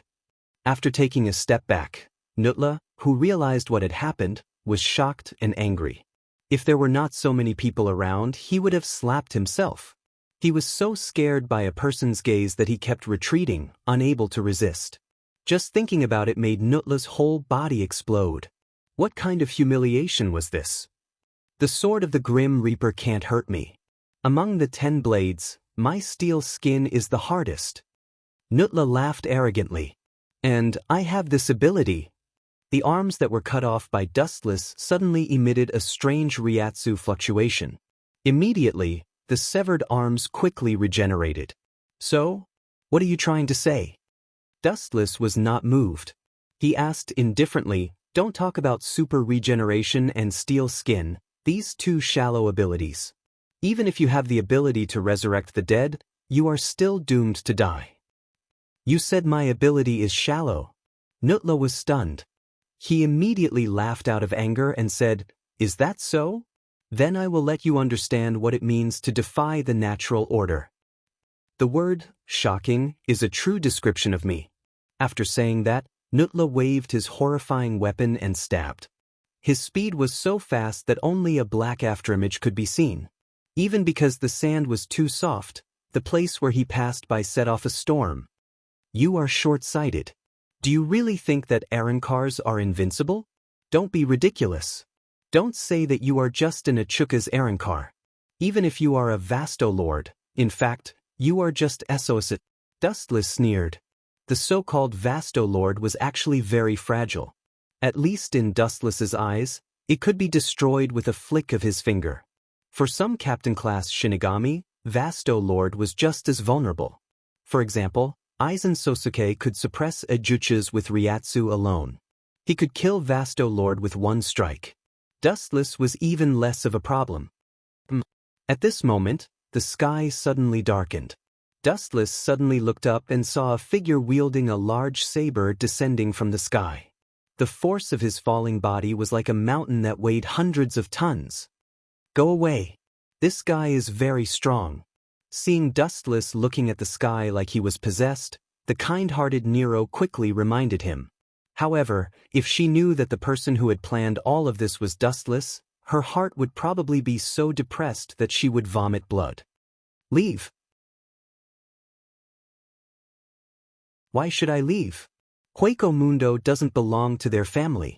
Glancing at Niru indifferently, Dustless remained calm.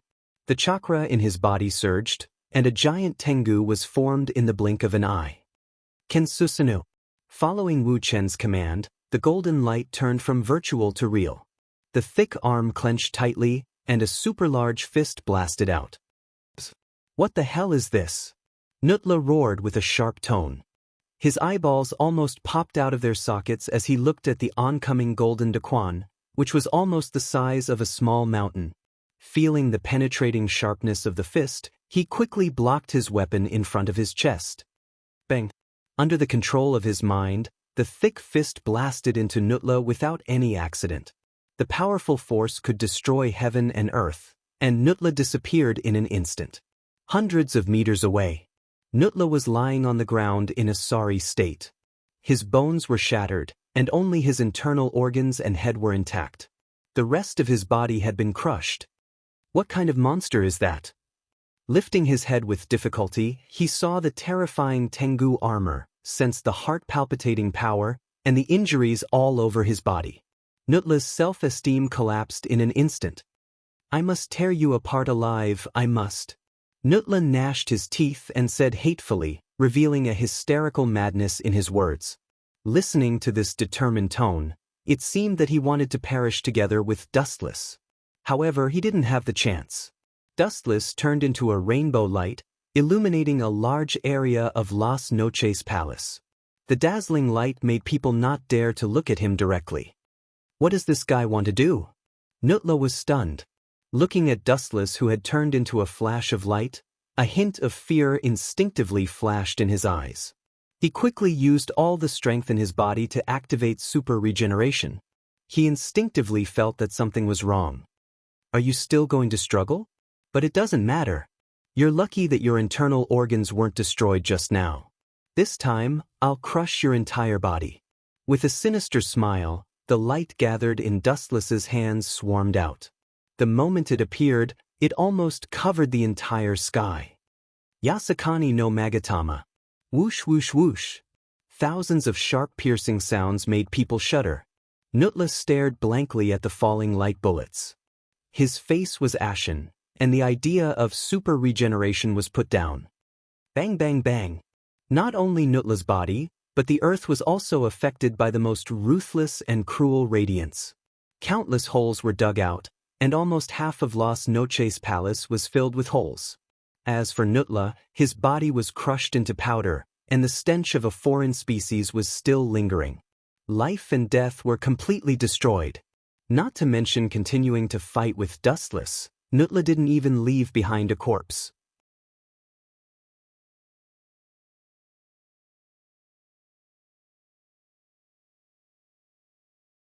Chapter 11-18. Nilu's eyes widened when she saw this scene. Her pupils dilated several times. She was horrified and shocked. She stared at Dustless in surprise as if she was looking at a prehistoric monster. Her eyes refused to move at all. He killed Nutla in just 2 moves. Oh my God, am I dreaming? Nero murmured to herself. She knew that she could easily defeat Nutla, but she was far from being able to defeat someone as simple as Dustless. It was completely overwhelming strength. No, it was completely using the strength of a superdimension to instantly kill Nutla. The two sides were completely incomparable. Strange, when did such a person appear in Hueco Mundo? Nero's eyes glowed, and her face showed deep curiosity. Salapalo's face was full of disgust. In terms of strength, Nutla was still above him. Although he used to be Vasto Lord, that was almost 200 years ago. Right now, he was just a weak Ajuchus. Nutla was the best example. He did not even have the time to release his blade before he was killed by Dustless. Only 2 moves? No, only 1 move. In Salapalo's view, the last move, Yasakani no Magatama, was completely unnecessary. It was just a casual move, and he did not even make a move, but Nutla was instantly crippled. How do you feel? After approaching Nero and seeing that she was safe and sound, Dustless smiled and said, "This is just a small injury. There is no need to worry about it." Nero nodded and looked at Dustless gratefully. She solemnly thanked him and said, "If it wasn't for you, I would have been killed by those 2 despicable guys." And Nero's eyes rolled around Dustless. She said in surprise, "It is really rare to see a greater void like you." Hearing this, Dustless shook his head helplessly in his heart, thinking that Nero was really kind and naive. Idiot, he's not a void. He's a grim reaper through and through, Farrell said cautiously. He unsheathed his Zanpakuto and aimed it at Dustless. Let's put our personal grudges aside and work together to kill this Shinigami. Since you are loyal to Aizen, you should know that his enemy is the Shinigami. It would have been better if Salapalo had not said anything. Now that Salapalo had mentioned it, Nero was instantly enraged. The majestic spiritual pressure that had disappeared earlier was now completely restored, and it pressed down on Salapalo with an overwhelming force. The waves were endless like the sea, wave after wave, and they were endless. Kakaka. Unable to withstand the destructive and suffocating spiritual pressure, visible cracks began to appear on the steel skin on Salapalo's body. Aizen? I want to kill him. Nero's words were shocking. She turned her head to look at her subordinates who were in a terrible state, and her dormant killing intent erupted. People have reverse scales. Those who touch them will die. Now that Sosuke Aizen indiscriminately sent people to kill her, Nero naturally wouldn't just sit there and wait for death. TSK? It seems that my efforts were not in vain. I'll have to provide free labor in the future. Dustless said happily. Looking at Nero's hateful expression, he sighed that women were indeed creatures who could distinguish between kindness and hatred. Towards betrayers, they all harbored a deep-seated hatred. Of course, betrayal was actually nonsense. It was just that Dustless had plotted against Neutra once. Ka. The void instantly twisted into a whirlpool, and a pink light appeared. The extremely dense energy fluctuation attracted Dustless and Nero's attention. Is this Wang Su's flash? Nero's pretty face was extremely ugly, and crystal-clear beads of sweat fell from her forehead. Normally, she would not be afraid, but now, she was powerless to deal with it. She involuntarily looked at Dustless. Thinking of his exaggerated strength, Nero calmed down a lot. Dustless was far stronger than her, so destroying Void Flash was naturally a piece of cake for him. It was just a small matter.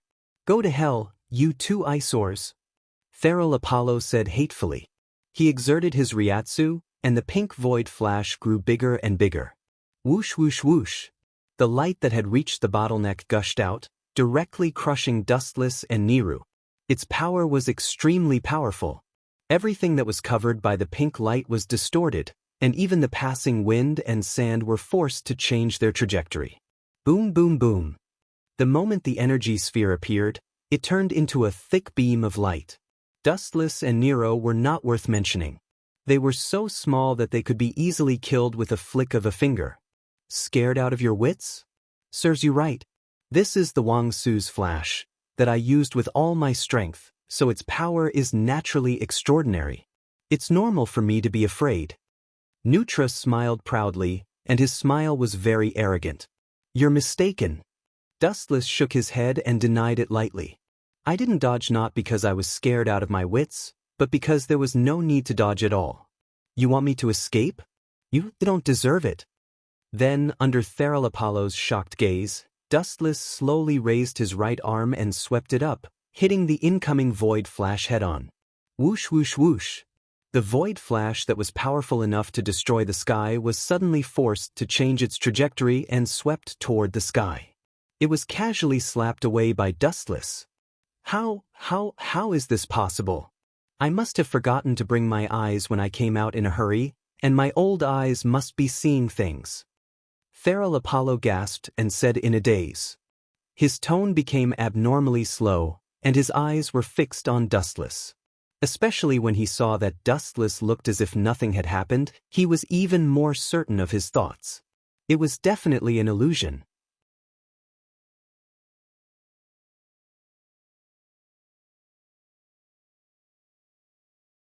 Chapter 11:19. Sal Apollo's face alternated between red and purple as he clenched his fists tightly. Whether it was an illusion or a dream, he had to admit that the Dustless in front of him was a super god. Damn it, if I'm dreaming, it should be my dream. Why is he so strong in my dream? This isn't fair. Sal Apollo cursed in his heart. He felt powerless, and even though he tried to suppress the fear in his heart, his pale face betrayed him. This was the first time he had witnessed such a miraculous scene. Flash had sent Wang Su flying with a single hand. Boom, boom, boom. At the same time, a deafening roar came from the sky, and a pink light covered the sky within a few kilometers, creating a large vacuum. TSK? If this Void Flash didn't explode, you would have thought that I did something to it. No, you would have thought that you overslept. Looking at the dumbfounded Sal Apollo, Dustless teased. While speaking, his words were full of sarcasm and disdain. Don't be so smug. Hearing this, Sal Apollo's face changed greatly. He had always thought of himself as superior, so how could he stand being mocked by Dustless? He was the most outstanding scientist in Hueco Mundo, and no one had ever dared to speak to him in such a disdainful tone. Even Sosuke Aizen spoke to him as if he was equal. He's very strong, and his body is very unusual. Be careful. Seeing Dustless's arrogance, Nero had to remind him, he's not as simple as he looks on the surface. I remember that about 200 years ago, he was a complete Vasto Lord. Later, for some reason, his soul suddenly split into two, and his strength fell to a jutsus. It's too late to say anything now. This blind death has angered this genius. He must pay the price to appease my anger, his life. Seeing that Nero had revealed his identity, Salapalo immediately clamored. His arrogance made it seem as if he would kill even the King of Heaven. I know. Dustless nodded. His next words made Nero and Salapalo vomit blood. He said, if it weren't for the lack of time, I would have dissected him and observed him. His soul can be divided into two. He's not simple. Dustless's tone was full of praise. To be able to split one's soul into two independent existences, he knew that he could not do it. He was somewhat impressed by Salapalo. You want to dissect me? Tharapalo ignored all the **t that Tharapalo had spouted.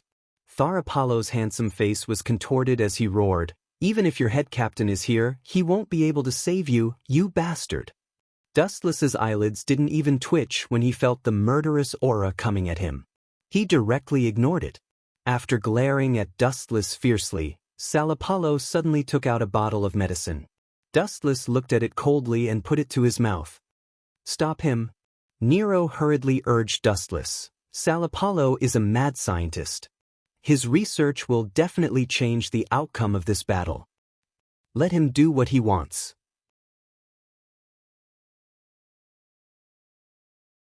Dustless was indifferent. He said nonchalantly, I'm looking forward to seeing what effect the medicine will have on him. Nero didn't know whether to laugh or cry. She was sure that after Salapalo swallowed the pill, his strength would at least increase by a few dimensions. Ha! Salapalo roared with arrogant laughter. Then, a majestic spiritual pressure seemed to descend from the sky. It was so oppressive that it was difficult to breathe. Nero looked at Salapalo in horror. Suddenly, a terrifying thought flashed through her mind. Could it be that he has recovered all his strength from before? Looking at Salapalo, Nero's eyes flashed with astonishment. She could clearly feel that Salapalo's spiritual pressure was rapidly expanding, surpassing her at her peak. After all, Salapalo was Vasto Lord more than 200 years ago. I really don't know what you are afraid of. Just because he is Vasto Lord and has recovered his peak strength? Don't just limit your vision to Vasto Lord. Set your sights higher. There are many existences in this world that are stronger than Vasto Lord. For example, Sosuke Aizen, who you used to work for. Dustless explained calmly, turning a deaf ear to the immense spiritual pressure emanating from Sala Apollo. TSK? Don't tell me you are at the same level as Sosuke Aizen. Sal Apollo sneered. His eyes were full of arrogance. He closed his eyes and felt the spiritual pressure in his body. The trump card is usually used last. This is the price you have to pay for angering me. With a sneer, Sal Apollo took a step forward. He was as fast as lightning and then he attacked. So fast. Nero was shocked. She could only see a faint afterimage. That exaggerated speed was beyond her detection ability. In an instant, the storm suddenly disappeared. It evaporated into thin air. She couldn't sense the spiritual pressure anymore. Where did he go? Nero's expression changed. She was on guard. She looked around and focused on searching for Sal Apollo's spiritual pressure. Behind your body, Dustless reminded her indifferently. Nero was stunned when she heard that. She turned around and saw Sal Apollo. TSK? Death God, your reaction is quite fast. Sal Apollo, who was behind him, was surprised. Then he mocked arrogantly, but you still have to die. Bastard, when did it start? At that moment, a sharp pain suddenly spread throughout his body. Sal Apollo screamed.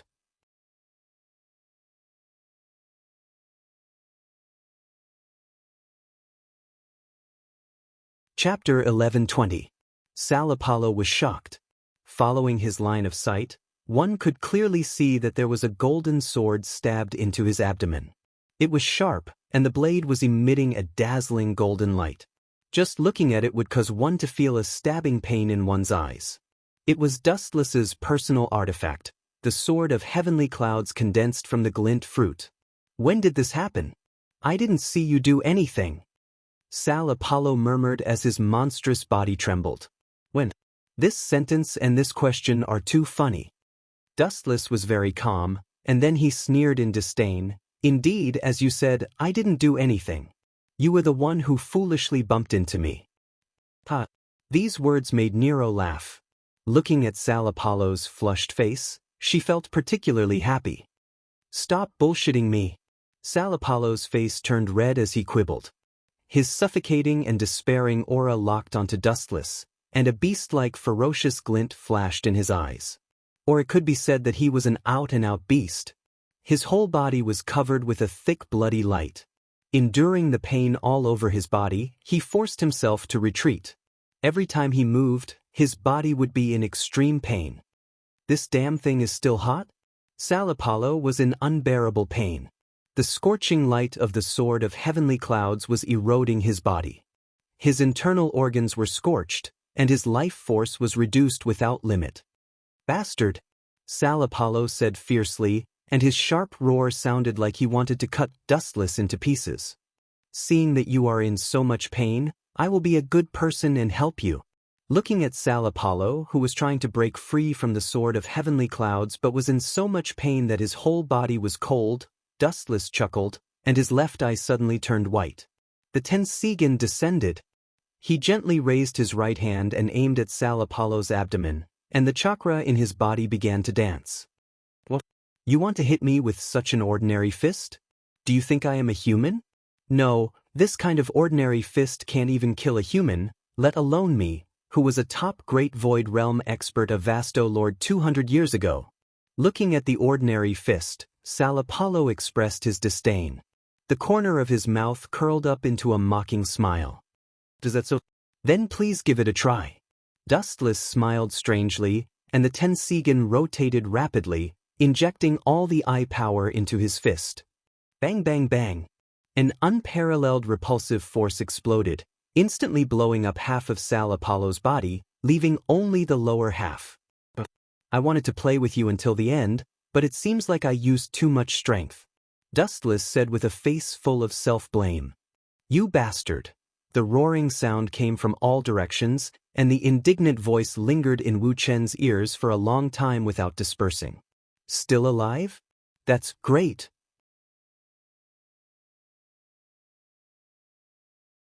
Then, to Nero's astonishment, Sal Apollo, who only had half of his body left, began to release spiritual pressure and slowly formed a new body. How is this possible? How can he be reborn after his heart and head were destroyed? Nero was shocked. This was the first time she had seen such a situation. This is normal. This guy was Vasto Lord 200 years ago, and it is normal for him to find ways to improve his strength or his physical ability. Don't forget that he is a scientist, and it is normal for him to invent some strange things. Dustless explained calmly. After all, he was Vasto Lord, and it was normal for him to have some trump cards. Are you saying that my invention is a strange thing? Sal Apollo was furious. Voidness was composed of negative emotions, and except for a few individuals, many people were easily angered. How dare you say that such a great invention is strange? This is blasphemy. Sal Apollo roared with all his might. Then he declared proudly, my body, after decades of modification, has far surpassed the ability of super regeneration. Even if there is only a tiny bit of flesh or a single cell left, I can recover it. Sal Apollo was extremely arrogant and acted as if he was invincible. This made Nero frown. If what Sal Apollo said was true, then this guy had an immortal body and could be said to be invincible. Is that so? Thank you for your reminder. Dustless's spiritual pressure and chakra were all extinguished, and he thanked Sal Apollo seriously.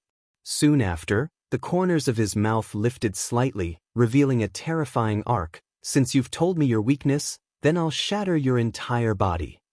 Truth-seeking jade. She waved her hand, and a black ball the size of a fist appeared. But, are you trying to scare me? Childish. Seeing this, Sal Apollo smiled disdainfully. How could such a thing destroy him? He waved his hand and said, "Come at me if you dare.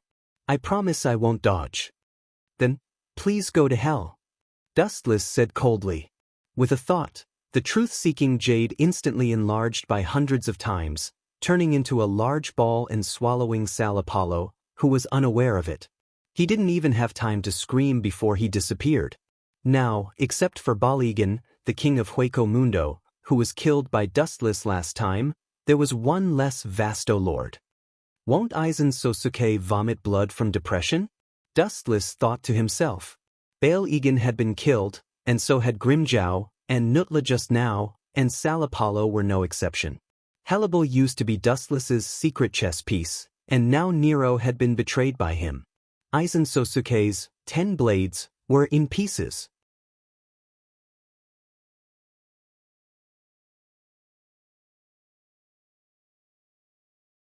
Chapter 11:21. The tip of the truth-seeking ball annihilated Sal Apollo. He was too careless to fight back, or rather, he didn't care at all. No one would have thought that such an ordinary-looking little sphere would be so terrifying. It was able to turn everything it came into contact with into ashes. The strangeness of it surpassed any of the techniques used in the world. Nero had never seen such a shocking trick before. She knew that Sosuke Aizen couldn't do it. She keenly felt that the ball didn't have Ryatsu. It was made of a special kind of energy. She had never seen it before. How is this possible? Nero's eyes widened, and her mouth opened so wide that a fist could fit in it. She was so shocked that her whole body was numb. The eyes that looked at Wu Chen were filled with obvious changes. They were filled with blind worship and respect. Hueco Mundo was a place where the strong were respected. If you were strong, you were the boss. If you weren't strong enough, you could only be bullied. Aizen was a Shinigami who could ride on top of all the Grand Voids because of his unprecedented strength. That's the best. It'll be easier to fool them. Seeing this, Dustless smiled and deliberately said, "That bastard Sosuke Aizen is really hateful. He even betrayed his own subordinates." After saying this, Dustless looked at Nero's half-dead subordinates. "I will kill him," Nilu said with hatred. She looked at the subordinate officials with red eyes. She looked like she was about to cry, and I felt pity for her. However, it's a pity that you can't kill him in this state. Sosuke Aizen's strength is second to none in Soul Society. Even the so-called Vasto Lord can't withstand a single move from him. Dustless deliberately said, obviously raising Sosuke Aizen's strength. He said, "Maybe you don't know, but in Soul Society, even the head captain doesn't dare to underestimate him." Hearing this, Nero's face fell, and the fire of hatred gradually extinguished. At the end of the void was Vasto Lord. It was obvious that this was the end for her. But the sudden words made Neru stunned. She was very nervous and excited. She looked at Wu Chen with eager eyes. He was her only life-saving straw. His watery appearance was quite cute. Isn't it a bit too much to fool her like this? Dustless felt strange. Nero was sincerely wiping her mouth, but then he remembered Sosuke Aizen's actions and shook his head resolutely. This was not a trick, this was his mother's redemption. Vasto Lord is the fixed point of nothingness, but it is not the end point of Aaron-core shattering.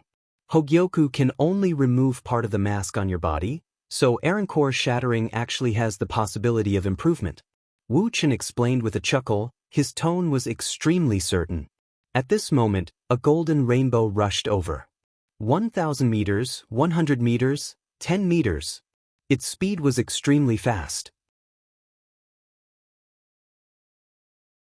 In the blink of an eye, it was infinitely close to Nirvana and Dustless. "It's you?" Her pupils constricted, and after seeing who it was, she said warily, "Hannibal? Are you here to kill me as well?" "Of course not." Before Hannibal could speak, Dustless interrupted, "In fact, she's one of my people. Her purpose is to spy on Sosuke Aizen." Her cold and calm tone made it seem as if she was narrating a trivial matter. How did you do it? Hearing this, Niru's eyes lit up. Now, Hellebel was the uncrowned king. Sosuke Aizen left everything to Hellebel, which showed his trust in her. Who would have thought that Hellebel was a spy? Dustless was a Shinigami, but from the current situation, he was not an enemy. I helped Hellebel remove her mask. Dustless said to Nero with endless temptation, "It's actually very simple, but also very difficult. At least in this world, I'm the only one who can do it." Hellebel also instantly took off her mask. Her snow-white skin was exposed, and her huge meatball swayed. She didn't care about Dustless's existence. Damn, it's even bigger than my head, this feeling. Wu Chen was dazzled for a while. His eyes were dazzled. If it weren't for Nilou in front of him, he really wanted to experience how it felt. Nero's eyes flashed with desire. Although Hellebel's important subordinates were exposed, she didn't care. For Shulai, this kind of trivial matter was not worth mentioning. Growing up in an environment where the strong preyed on the weak, they only pursued power. "Greetings, my lord." Nero immediately knelt in front of Dustless to show her loyalty. She naturally knew why Dustless wanted to do this. "Get up, Sosuke Aizen is our enemy." Dustless chuckled and immediately raised his hand to help her up. Nero was slightly moved. Sosuke Aizen would not do this. "Bring your subordinates here, I can restore them." Looking at Nero's dying subordinates, Dustless wanted to be a good person to the end. Of course, to be precise, he wanted to win people's hearts. Super regeneration was not an ability that every Shulai had. Nero's subordinates did not have this ability, so their bodies were destroyed and they could only wait for death. This kind of problem was very tricky for Nilou, but it was just a small matter to Dustless. There was no problem at all. "Thank you, my lord." Nero was grateful and her tone was unusually excited. "It's rare to see a great Shulai like you." Dustless sighed with a thought-provoking tone. Nero was the only one in Hueco Mundo who would put down her face to beg for help for her subordinates. However, perhaps this was why she was so cute. You're tuning in to the Dreamy Chapters YouTube channel. We're so grateful for your support and don't forget to subscribe to join us on this incredible journey through captivating stories. Your generosity through donations truly makes a world of difference, as it's the primary source of revenue that allows me to expand and enhance this channel for you. Thank you from the bottom of my heart for being a part of this adventure.